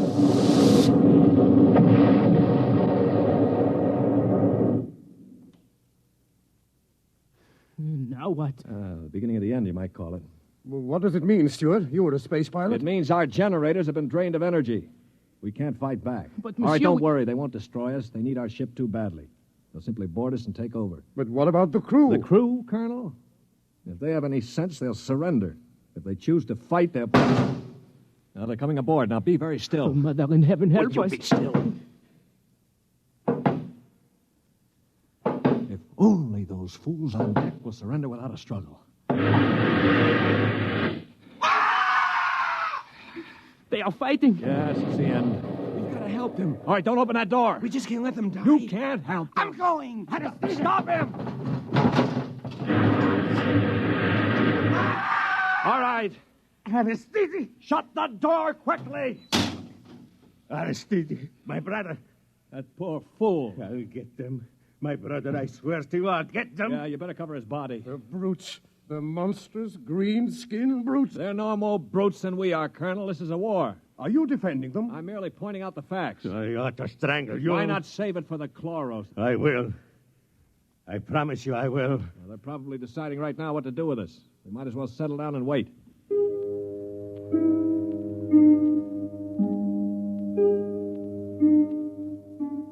We sat there, the five of us, and listened while the Chloran invaders killed off the members of the Starfire's crew. Among us was Colonel Anthony Wyndham, an old Colonel Blimp type with a lame leg. Wyndham had spent his life in the militia back on Earth, but had never seen a battle. There was Demetrius Poliorkitis, who had just watched his brother being killed by a chlorocarbonizer. Poli was a huge man. He and his brother had tried truck farming in Arcturus and given it up after 2 seasons. Then there was LeBlanc, a sensitive, frightened young man of 22, and Randolph Mullen, who looked like somebody's caricature of a bookkeeper. A mild, balding, milquetoast little man. And there was myself, John Stewart. I was the only one who'd ever had contact with the Chloro people. I had a pair of artoplasm hands to prove it. It is quiet now. Yeah, they've finished with the crew. Mr. Stewart? Yes, Mr. Mullen. What do you think will happen next? Well, they'll put a prize crew of 2 aboard and take us to one of their home planets as prisoners of war. Only 2 of the Chloros will stay aboard. Well, 2 is all they'll need. Why, Colonel? You thinking of leading a gallant raid to retake the ship? Well, simply a point of information, Dasher. All right, then let me give you another point of information. If you want to commit suicide quick, just open that bulkhead door. 3 steps inside, you'd fall on your face. But why? Don't you smell anything, LeBlanc? Get close to the door. It smells like gas. Yeah, it is gas. Chlorine gas. They breathe it like we breathe oxygen. They've chlorinated the whole crew's compartment. One big whiff of that and we'd all be dead. So just forget about rushing the Chloros. How do you know so much about their habits, Stuart? I lived on a Chloro planet for 6 months. You see these hands? They were mangled in the oxygenating machinery of my own quarters. They grew these artoplasm things and operated. They're weak, but at least I have hands again. Monsieur Stewart. Yeah. Will they kill us? No. Why do you say that? Because in their own way, they're gentlemen. Probably will be interned for the duration. You call them gentlemen. After they killed my brother in cold blood, you call them gentlemen. You know, Stuart, you sound more and more like a blasted Greenie sympathizer. Blasted, man. Where's your patriotism and loyalty? My loyalty is where it belongs, with honesty and decency, regardless of the shape of the being it appears in. This is a ridiculous war. Why are we fighting these people? We can live only on planets with oxygen, and oxygen is poison to them. They can live only in chlorine atmosphere, which is deadly to us. Yet we're fighting them over a bunch of worthless asteroids that neither of us can live on comfortably. Well, it's a matter of principle. It's a matter of stupid pride and greed. I don't like what you say, mister. Why not? Because you talk too nice about these greeny scum. They're good to you, eh? Well, they weren't good to my brother. They killed him. And I think maybe I'll kill you, you rotten greeny... Mullen, grab him. I can't break his hold. They are coming in. Foley, let him go. They saved your life this time. But when I'm finished with them... Quiet. I think they're opening the lock. Well, don't get between us. Foley, don't lose your head. They'll kill us all.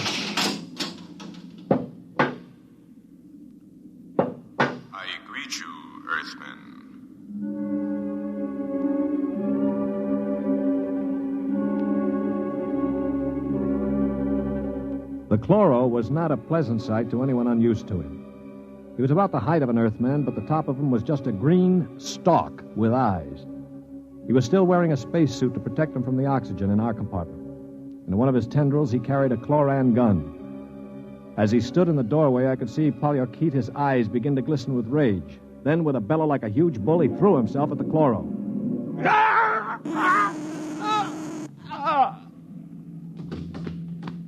He is not dead, merely temporarily paralyzed. You five will remain together as prisoners of war. We expect to reach our own planet within several weeks, your time. There you will be interned for the duration of the war.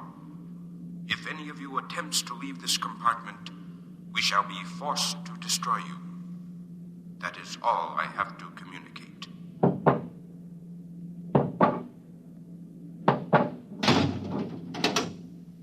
Hadn't we better do something for Mr. Polyarchetes? Oh, he'll be all right. Just hoist him up on the cot. That's the idea. Hi, Polly. Can you hear me, you stupid brute? His voice is coming back. Now, I know what's going on in that thick skull of yours, Polly. You think that when the paralysis wears off, you'll ease your feelings by slamming me around some more. Well, if you do, it'll be curtains for all of us. How do you mean, sir? None of you know the chloros the way I do. Unlike us, they assume automatically that any group of Earthmen they find together comprises a biological grouping, like an ant colony. The result is that they consider the group as something holy. Now, they'd never break us up. And if one of us did any harm to another, they'd have us all executed as a bunch of chloro-type perverts, a non-functioning group. So call all the names you want, but keep your hands to yourself or we're finished.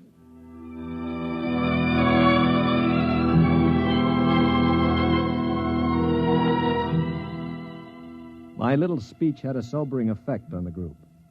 For the next 24 hours, we did little besides eat our rations and think. I tried to evaluate them. The colonel I had figured for an old windbag. Polyarchetes was a hate-filled brute. LeBlanc would crack first. He was like a frightened child. Mullen was a nonentity, a mouse instead of a man. Everything he did seemed prissyish. His voice had the quality of furtively rustling underbrush. How long did you say the trip would take, Mr. Stewart? Well, the chloro said about 2 weeks. Gentlemen, if I may interrupt. Colonel? Now, it has occurred to me that perhaps you know of some weakness that might enable us to overcome these chloros. The only weakness they've got is that they can't stand oxygen. Oh, but there must be some way to get the best of them, man. After all, there are only now, look, two. Before I answer, Colonel, I have to know your motive. Is it to save your own skin or help Earth win the war? Oh, dash it, man, to help our side, of course. What we're looking for is the way to save the ship for Earth without losing our lives, yes? Well, all right, let's take a vote then. LeBlanc? I have a wife waiting on Earth, Mr. Stewart. I do not want to die. Uh-huh. Hero number 1. What about you, Mullen? I don't see how we could accomplish it without... Hero number 2. Well, Polyarchetes? When I kill Chloros, it will be with my bare hands. On their planet, I will kill dozens, I promise you. 3 down. Well, Colonel, don't you want to march to glory, an old militiaman like you? Your attitude is very cynical and unbecoming, Stuart. I see. Well, then I'll have to blow the ship up myself. Stuart! Don't worry, Colonel. I don't intend to be a dead hero. Of course, there is a way we might do it. What did you say, Mr. Mullen? There's a spacesuit and magnetic boots stored in that locker over there. We might be able to reach the control room from the outside of the ship. The outside? But how would we get outside? Well, this compartment has a sea chute. It must. What is a sea chute? A sea chute, my boy, is a casualty chute. It doesn't get talked about much, but all the main compartments have them. They're just little airlocks down which you slide a corpse. Burial in space. Oh, blast it, Mullen. Suppose you did get outside. How could you re-enter the ship? Through the steam tubes, the ones they use to guide the ship. Wait a minute, Mullen. What do you know about steam tubes? I thought you were a bookkeeper. Well, on Arcturus, I got interested in spaceship models. I studied all about them. on my own time, of course. Yeah, naturally. At any rate, I learned that the steam tubes have an access vent directly to the control room for repairs and so forth. And the chloros, they are in the control room. What do you think, Stuart? Well, it's a video sort of idea, but it might just work. We could get permission from the chloros to open the sea chute and bury Paulie's brother. And one of us could slip into it, work forward, and climb up through the steam tube. The question being, which one? What about you? You with your loud talk and your sneers. I'm no hero, Paulie. I've already said that. My object is to stay alive. The steam tube let go while you were in it, you'd be broiled like a lobster. Now, how about the colonel here? If I were younger, blasted, I'd trounce you. You know very well with my injured leg. Yeah, of course. Not to mention my artificial hands. Well, now, what unfortunate deformities do the rest of us have? Paulie? You just keep talking, Mr. Big Mouth, and pretty soon we'll kick your teeth in. Of course, that's your standard reply to everything, isn't it? LeBlanc, will you do it? I cannot. Not even to get back to Denise? Please, I cannot. LeBlanc needn't go. I'll do it. What? After all, it is my idea. Wait a minute. Are you serious, Mullen? Yes. Well, how? I don't understand. Why? Why you? Well, it seems no one else will do it. But that's no reason, man. I can't think of any other. Look here. Do you really intend to go through with it, sir? Yes, I suppose I do. Well, dash it, man. Let me shake your hand. You're an Earthman, by heaven. You do this thing, and win or die, I'll bear witness for you.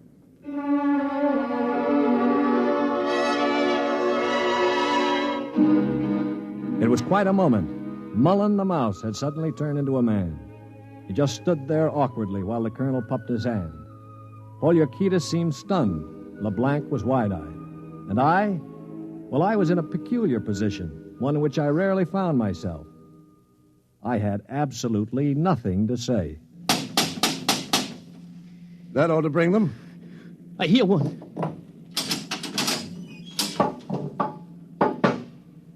What is it, Earthman? One member of our unit is dead, as you know. We request permission to jettison his body out of the casualty chute. You may do so. You'll have to open the chute lock from the control room. I will do so. Is there anything else? No. Nothing else, thank you.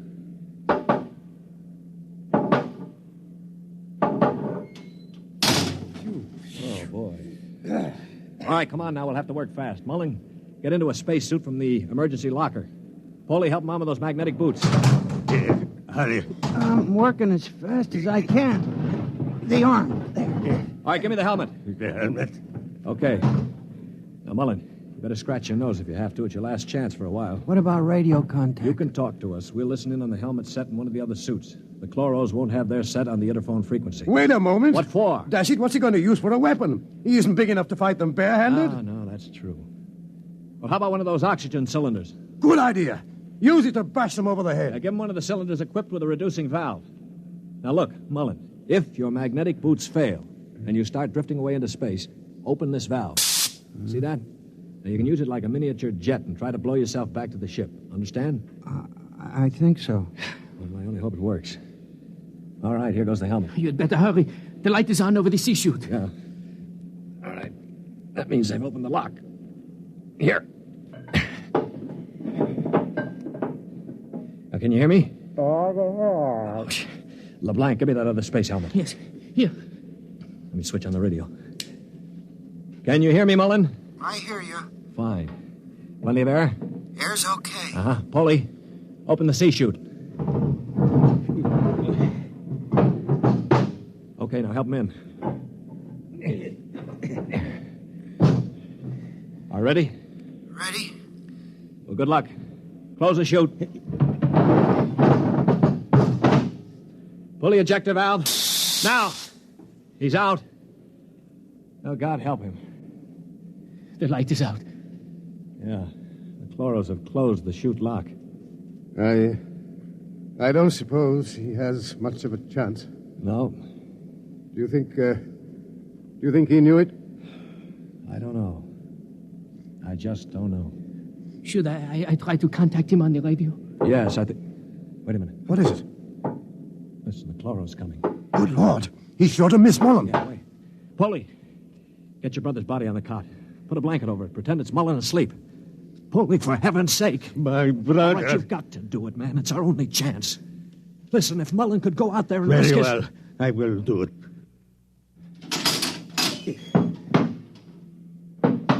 Earthmen, Yes. you have jettisoned the body? Yes. Good. Is there something further we can do? No, We are very tired. Our grief is very great at losing one of our unit. We would like to rest alone. I will respect your wishes. I see that one of your units sleeps already. Yes, Mr. Mullen was overcome with grief. I leave you. Oh, brother. Polly, I thought sure you were going to rush him. With that brave little guy out there. What do you think I am, anyway? And to think I laughed at him. It makes me ashamed. Yeah, I guess I've been saying some things that maybe weren't too funny. I owe all of you an apology. Do you think it's safe to try the radio? Yeah, we better. Hello? Hello, Mullen. Can you hear me? Yes, I hear you. Where are you? I'm standing on the outside of the ship. All right, now take care. One misstep and you'll be marooned in space. Now, can you find the steam tubes? I think I've found one of them already. I can feel the rim. I just hope it doesn't let go when I get inside. Be careful. I'm going into the tube now. I can feel the ladder rungs I used to repair the inside. Yeah, well, keep in contact. I'm in the tube now. Good Lord. They've let go with a blast. Oh, well, it may be the starboard tubes. Mullen! Still here. They used the other tubes, fortunately. Now, if they don't try to correct for over-deflection... Yeah, keep moving. I seem to be... Wait. Yes, I'm at the end of the tube now, where it opens into the control room. Good. Now, look, there's a small metal door there. Can you feel it? Yes, I'm afraid it's locked from the other side. Oh. I can't budge it. Mullen, listen to me. Stewart, I'm scared. I'm terribly scared. Yeah, all right. Now, hang on. Don't blow up. Listen to me. Are you listening? Yes. Take the spare oxygen tank. Bang on the metal door that leads to the control room. The chloros are bound to hear you. When one of them comes to investigate, try to hit him with the cylinder. Now, aim for the stalk on top of his body. Try to blind him. Will you do that? I'll try. Well, now, go on. Only one can come. The other will stay at the controls. Now, start banging.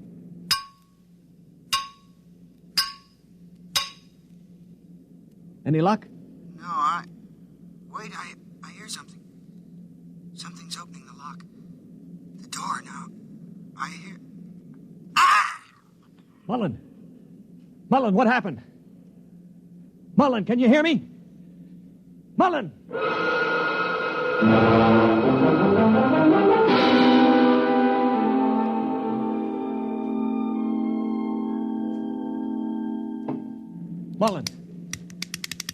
Mullen! Oh, it's no use. They must have gotten him. Yeah, he was one brave little guy, that one. But suppose they have just got him in the control room. I mean, maybe he's not dead. Well, then maybe one of us could rush them. We could bang on the door and jump the chloro. Well, the first guy would be a cinch to die. Well, I would be willing to take the chance. You? Why not? I could try. Not you. I'm the strongest. I do it. Now, listen, you chaps. I'm an old man. I've got nothing to live for anyway. Suppose I throw myself at the ray gun. Wait a minute. What's going on here? 20 minutes ago, there wasn't one of you who'd risk his little finger to get us out of here. Now you're falling all over each other. Maybe Mr. Mullen teaches us a lesson, huh? Yeah. Okay, Polly, give me the wrench. I'll start banging on the door.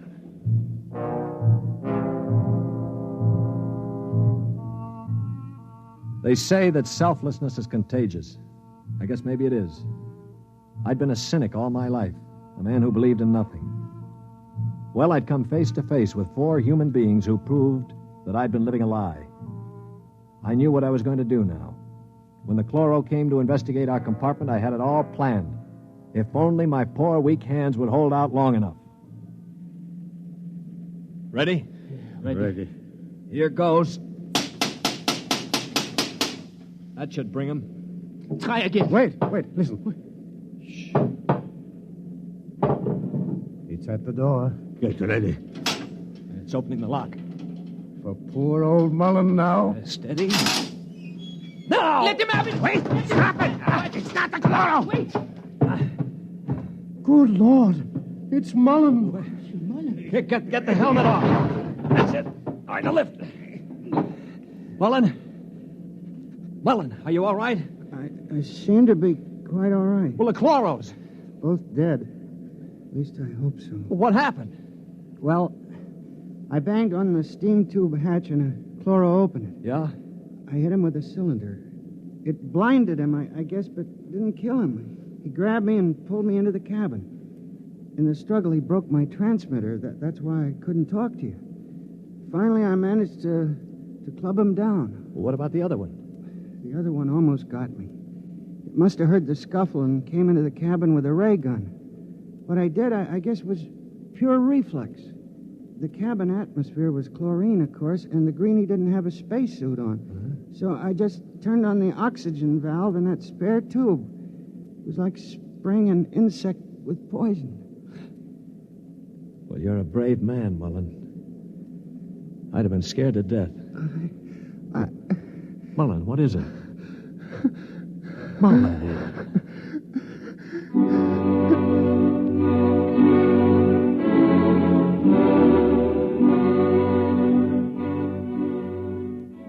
An hour later, false hands and all, I was at the controls of the ship, headed for Earth. We'd gotten rid of the chlorinating equipment and restored the oxygen naturally. Mullen was asleep in the cabin under a sedative, or so I thought until the cabin door opened. Mullen, for Pete's sake, get back to bed. No, I'm quite all right now, really. Do you mind if I watch how you operate the ship? No, not at all. Sit down. You know, I guess I owe you an apology. I didn't think too much of you. That's your privilege. No, it isn't anybody's privilege, Mullen, to despise another. For years now, I've abandoned hope of finding any decency in human beings. I owe you a vote of thanks. You embarrass me, Mr. Stewart. I didn't do it for any heroic reasons, I assure you. Far from it. Well, why did you do it, Mullen? That puzzles me very much. Well, Mr. Stewart, I'm a bookkeeper. 17 years ago, I left Earth to work on Arcturus. I never made much impression on anybody on Earth, although I wanted very much to have people like me. Well, about a year ago, I started to write to my family again. Don't ask me why. And then I asked for a leave of absence to go home after 17 years. Well, I still don't understand. It wasn't patriotism or love of a woman or money or any of those things. What was it? Mr. Stewart, haven't you ever been homesick?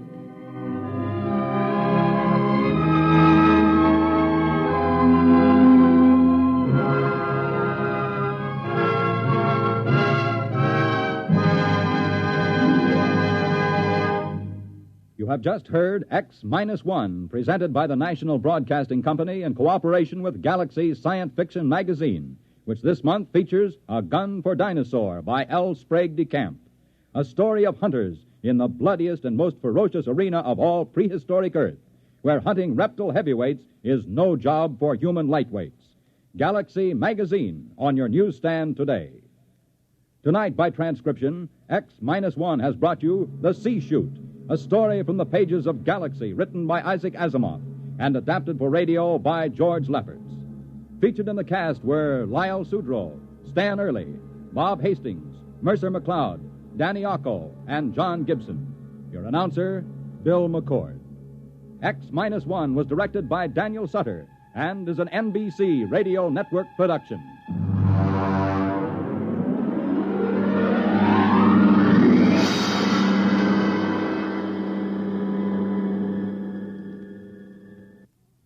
Next week, on a distant planet in a forgotten colony of Earth, a man is ordered to commit a murder. Listen to Skulking Permit on X-1 next week.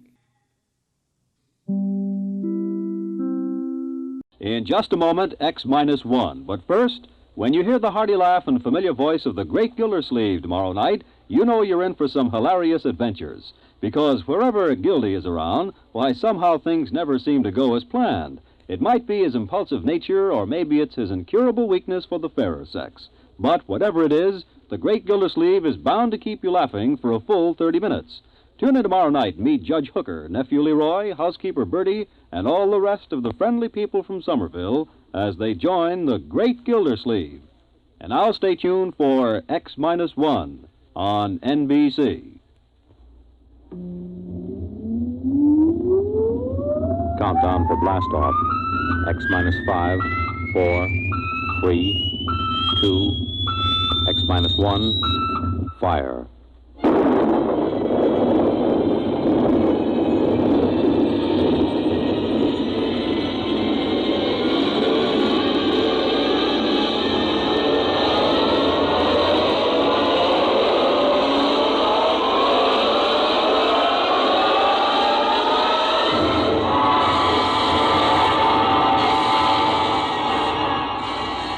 From the far horizons of the unknown come transcribed tales of new dimensions in time and space.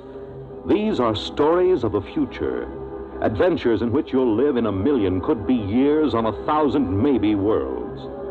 The National Broadcasting Company, in cooperation with Galaxy Science Fiction Magazine, presents X-1.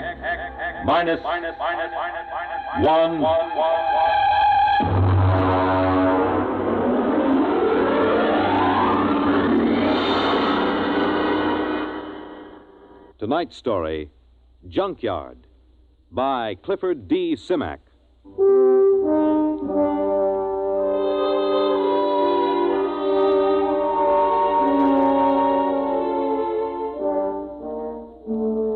The funny thing about the whole thing was the fact that we had never intended to land on Planet 9. We circled it and decided it was strictly a low-grade affair, wouldn't amount to anything for 1 billion years or so. As commander of a galactic survey team, I couldn't waste my time on it. Then my exec saw this junkyard through the telescope. We landed, took a look at a load of alien machine parts discarded by some other spaceship, and then prepared to take off for Earth. It had all been a waste of time. Engine room, MacGyver. This is Commander Warren. All secure? Yes, sir. Very well. Countdown for blastoff. Engine room ready, sir. X-5, -4, -3, -2, -1. Fire.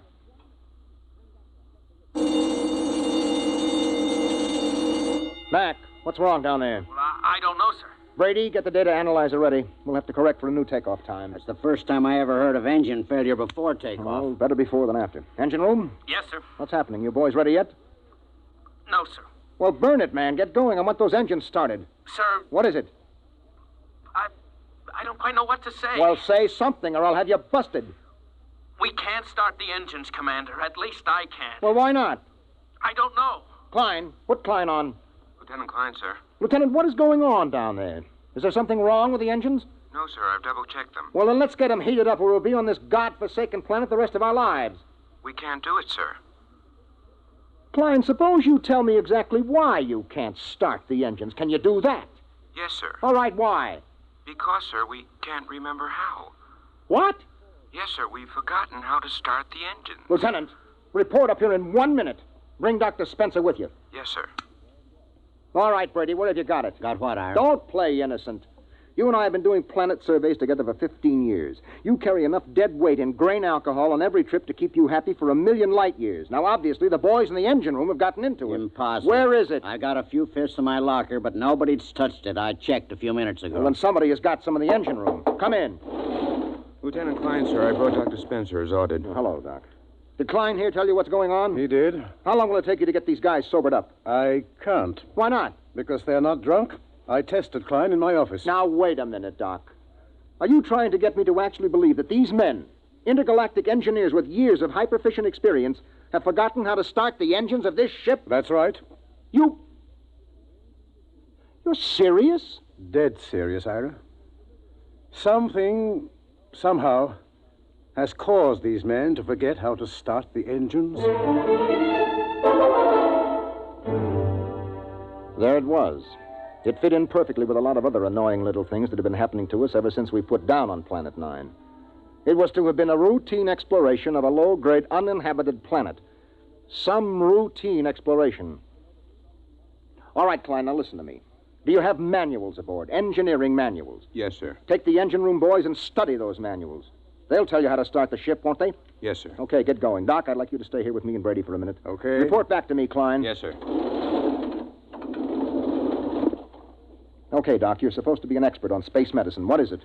I've never seen anything like it, Ira. Brady? Search me, Captain. I've seen 'em with space blues, alien psychoses, the works. But I've never seen a disease that could make a crew forget how to start the engines. Maybe it isn't a disease. Okay, what then?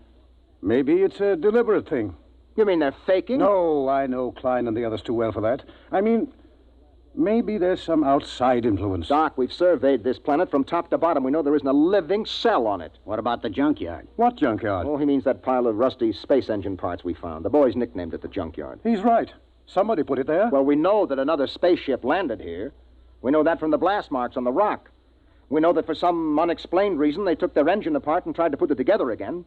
We know they succeeded in building a much simpler engine, leaving a lot of spare parts, and we know that they took off. The blast-off marks tell us that, too. What we don't know is whether or not they left somebody behind.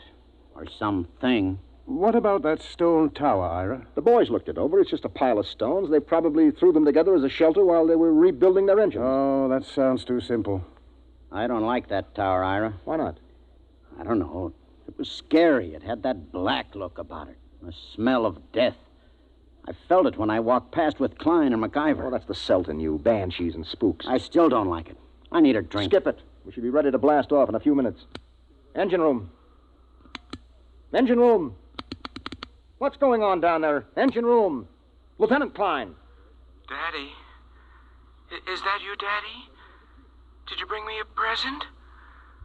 Daddy, I'm scared. Holy mackerel, that's Klein. He's gone off his rocker. Klein! Doc, I think we better get down to that engine room.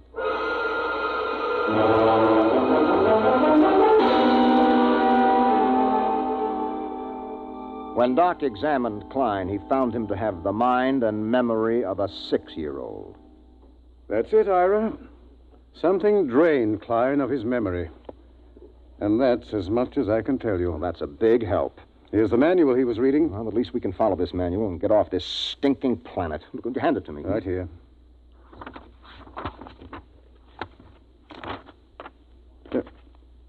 Anything wrong, Ira?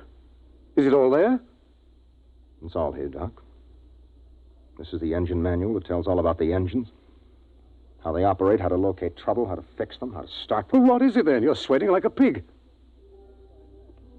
All of a sudden, I can't remember the symbols. Doc, I've forgotten how to read.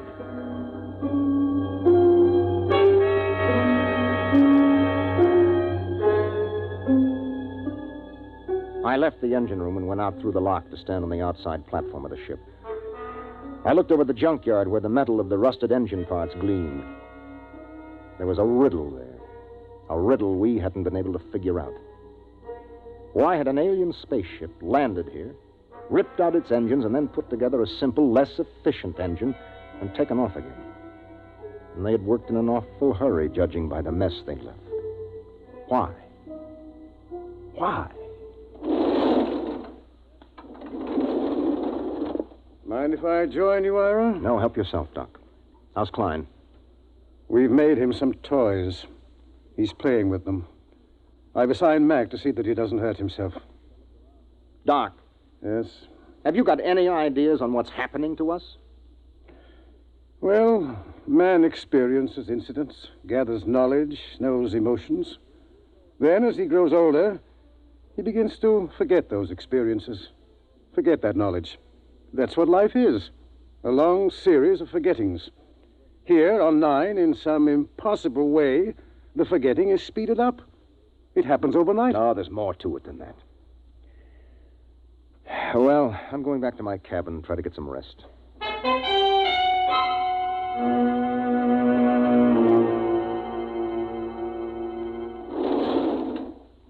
That you, Ira?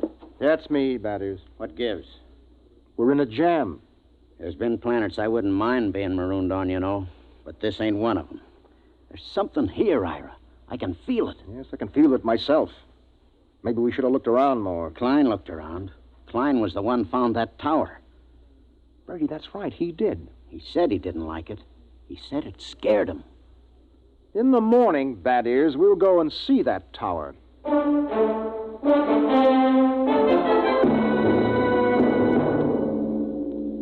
In the morning, I took Doc and MacIver and Brady with me, and we walked across the valley to the stone tower. It wasn't much of a tower, maybe 8 or 9 feet high, made of rocks piled one on top of the other. Pretty solid. Well built and odd. Type F culture, I'd say. Did anybody bother to look inside this thing? MacIver, you were here with Klein yesterday. Yes, sir. We couldn't find a way in, Captain. Klein poked around but gave up. Well, we'll make a way in. Stand back. I think I can shoot the top off it. Oh, now that should be big enough for a man to lower himself into. Okay, pass a rope around my shoulders. Captain. Yes? In case there's anything, dangerous, maybe I ought to go. After all, I'm survey engineer. MacIver's right, Ira.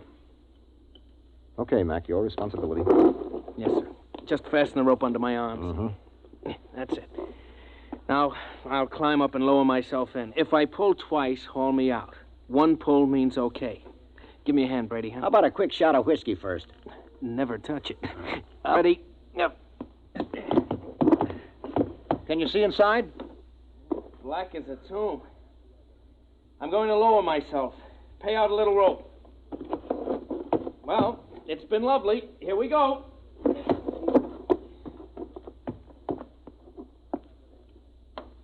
One tug. He's on the ground inside.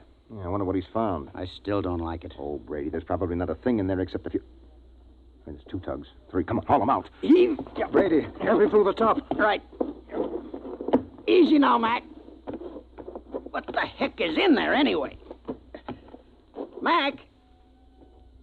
Mac? Dada? Dada? Holy jumping asteroids. Doc, he's flipped. No, he hasn't lost his mind. He's just reverted to babyhood.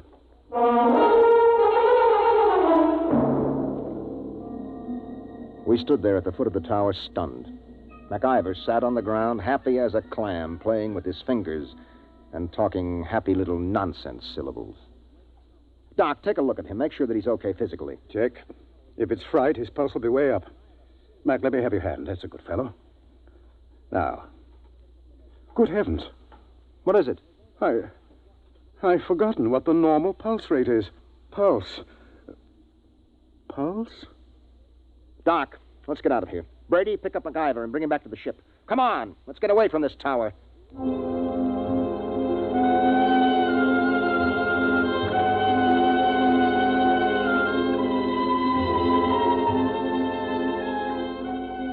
A few minutes later, Brady and I sat in the captain's quarters.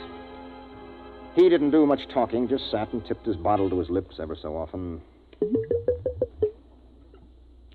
Well, at least we know in a general way what we're up against. Do we?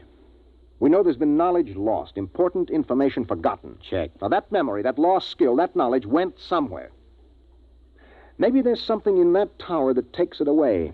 And I have a silly feeling we might even get it back. Have a drink. That is, get a couple of men, volunteers. Now? Now. What for? We're going to find out what's inside that tower.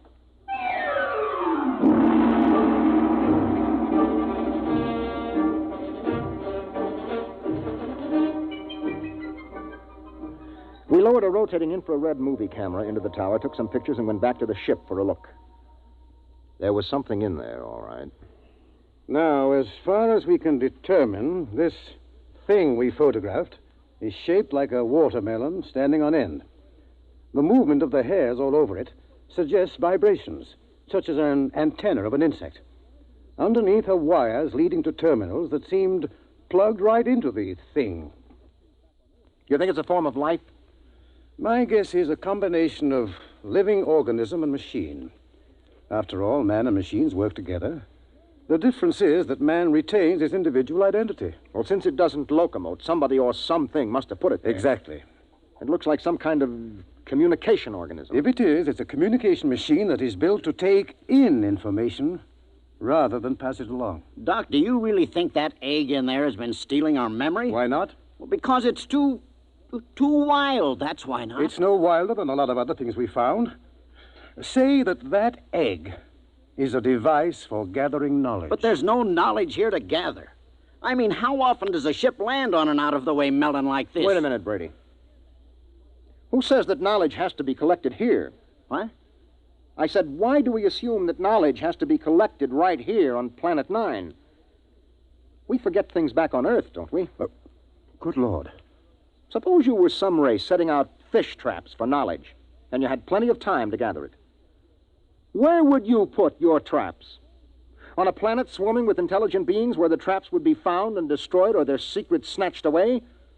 Or would you put them out on some second-rate world where nobody would ever bother them? Good heavens, I'd pick a spot just like this. Let me fill in this picture, Doc. I think that some unknown race is bent on trapping knowledge throughout the galaxy. Ira, if what you say is true, if it is, then every time someone on Earth forgets something, it's because one of these eggs has drained it out of him. Well? It's too fantastic. Have you got a better guess? No. Well, the question is, what do we do next? If anybody gets near that egg, he winds up like some puling little baby. You were pretty near it that first day. Did you forget anything? Well, how should I know? I was too pleasantly lit up on grain spirits to know the difference. Well, the question is still, what now? I'm going outside to think. Ira. Yes? There is one thing to keep in mind. What is that, Doc? If those are memory traps, then there must be a way for somebody to empty them. And if we're ever going to get away from here, what's gone in has got to come out.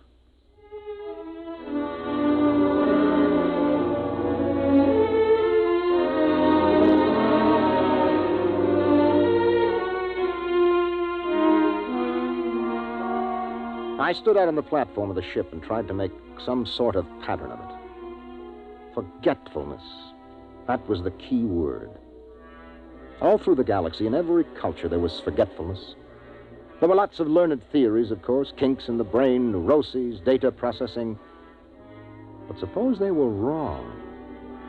Might it not be that forgetfulness was caused by thousands upon thousands of these memory traps planted throughout the galaxy, nibbling away at the conscious memory of all the sentient beings that lived among the stars?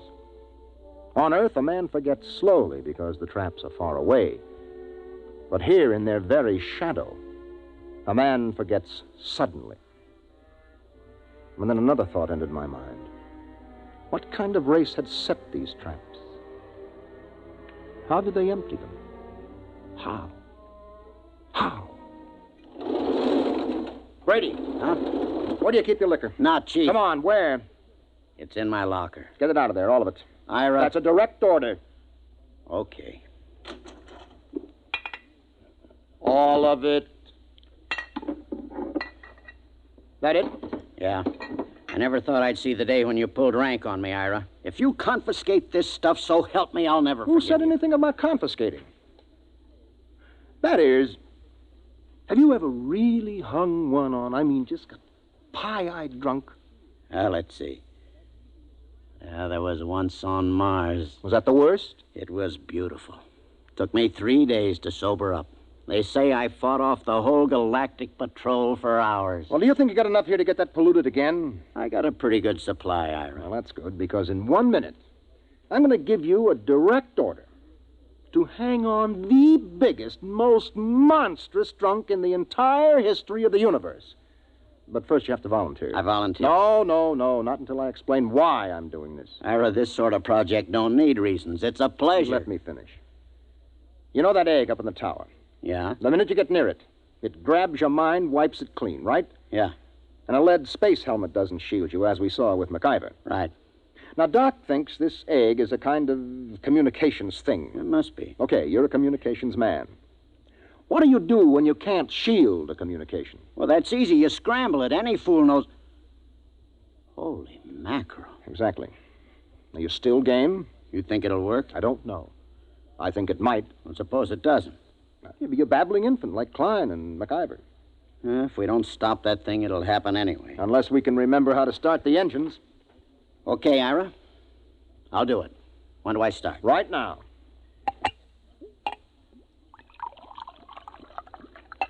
Well, Ira, here's mud in your ever-loving intergalactic eyeballs.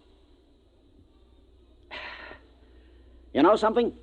I'm beginning to like this mission already.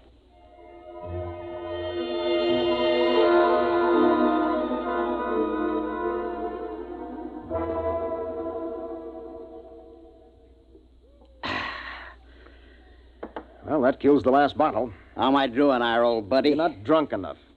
I should have picked somebody like Doc, except he'd probably pass out.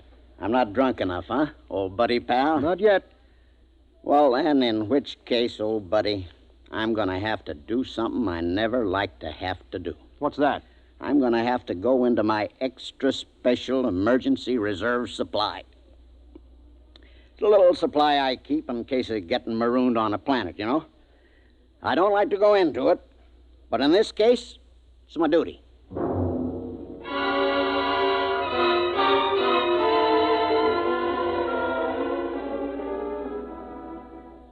I'm a rambling wreck from Georgia Tech and a heck of an engineer. A rambling wreck from Georgia Tech and a heck of an engineer.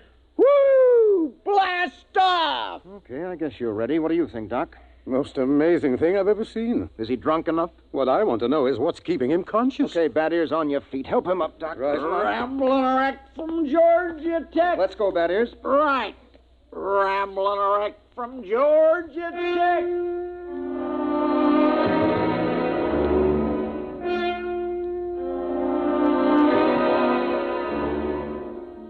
Somehow we pushed, hauled, and stumbled Bad Ears Brady out of the ship and up the rocks to the egg tower. We erected a tripod over the hole with a block and tackle, passed a rope around Brady's chest, and hauled him over the entrance to the tower. There he swung like some overstuffed pig, singing raucously under the eerie moonlight. Rambling wreck from Georgia Tech. Well, what do you say, Ira? You got the earphones on him so they can't slip off? They're on. Well, I guess we're ready to lower him. Ira. Yep. You sure? It's a man's life. I'm not sure, Doc. But as commander of this expedition, I sometimes have to risk the lives of my men. Okay, Ira. Lower away before I start to get sober. Lower away. Blast off. Fire one. Fire two. Bon voyage, Ira. Good luck, Brady. Good luck. He's at the bottom, Ira. Yeah. Bad Ears, can you hear me? Get your hands out of my hair. Something's got his hands in my hair, Ira. Oh, the thing must be picking at his brain. Brady, listen to me. Do you see the egg? See ya, this is my buddy, Ira. My little old egghead buddy. You and me's buddies, egghead, right? Have a drink. Oh, good Lord, he's got a bottle with him. He's pouring it on the egg. Brady, listen to me. The wires. Wires? The lead wires you took in with you. Yeah. Pull out the studs on the egg and hook your wires to it. You got that? Just a minute. Me and Egg here's got to have a drink. Oh, good heavens. It's no use, Ira. He's too drunk to know what he's doing. I'll try again. Brady, listen. Your friend, the egg, can't hear you, see? He can't have a drink until you hook your wires into him. You got that? Sure, that's an awful thing. That's dreadful. Okay. What's he doing? Doc, you getting any impulses? Not a thing. Maybe we better haul him out. If he starts to sober up... Maybe we'd better. Okay, 1, 2... Wait a minute, wait. What? I'm getting something, Ira. What? This is fantastic. Oh, I'm getting something. All right, haul him out, quick. Right. Come on. A rambling wreck from Georgia Tech. A rambling... Brady, are you all right? Doc, help me. Take a look at him. Is he okay? Yes, he's okay. Just passed out. Let's get him back to the ship. Right. You know what, Ira? What? Tomorrow about 9 a.m., we're going to be in on the most colossal hangover in the history of mornings after.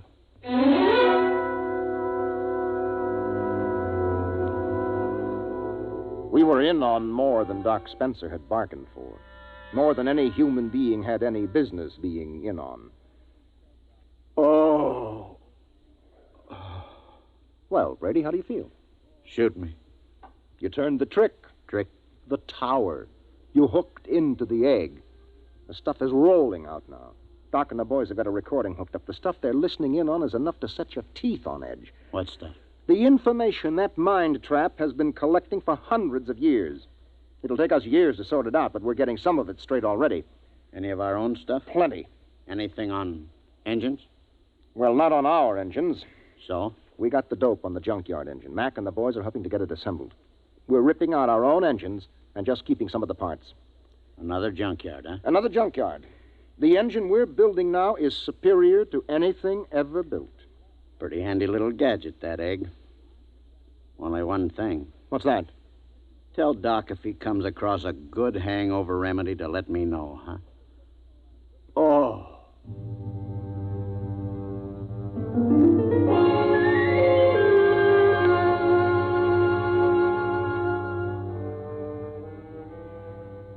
It took us about 6 days to assemble new engines using some of our parts and some of the advanced designs from the junkyard. During most of that time, Doc Spencer sat down at the tower with a set of headphones monitoring the information from the egg. He was like a man possessed. I didn't think anything unnatural was happening until the night of the 6th day. Well, that does it. The boys have got the engines ready for blast-off. There's a full moon, too. We should be able to lift her by tomorrow morning, huh? We're blasting off in exactly 1 minute, that is. What? In exactly 1 minute. But Ira, Doc, and some of the techno boys are down monitoring that egg. I know it. Well, it'll take them 20 minutes to get back into the ship with all that equipment. They're not getting back. Huh? I said they're not getting back. Ira, are you nuts? Come here, that is. I want you to take a look through this field scope. You can get a good close-up of Doc and the boys who have been monitoring that egg. Now, wait till I get it focused. You got 'em? Yeah. Take a close-up. Mother in heaven. You see why we have to leave them here? Those faces, they're like some kind of beast. What is it, Ira? What's happened to them? The same thing that must have happened to the crew of the last ship that touched here. The same thing that made them blast out of here in such a tearing hurry. What? That is, there isn't only knowledge in that thing. Those boys are monitoring something else. Something else? Personality, that is. They're not human anymore. They're turning alien.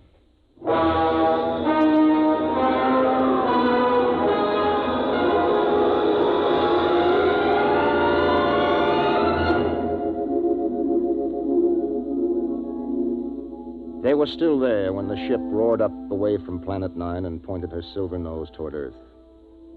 We could see them in the scopes. A group of tiny figures crouched over the recording equipment, their earphones plugged into the egg. They didn't even look up when we blasted off. They were no longer human now. They were something else. Something 1,000,000 light years old and of another world.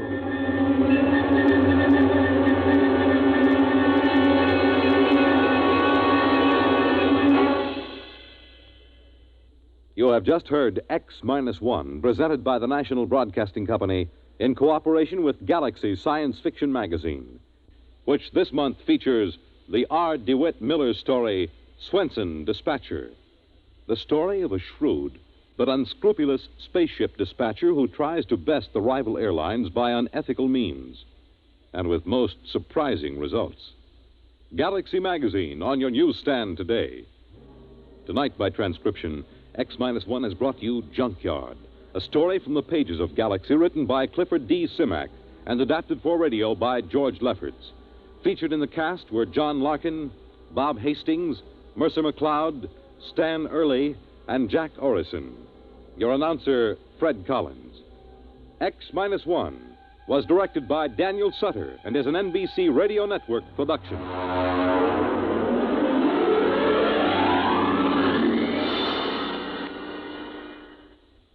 Let's visit Fibber McGee and Molly tonight on the NBC Radio Network.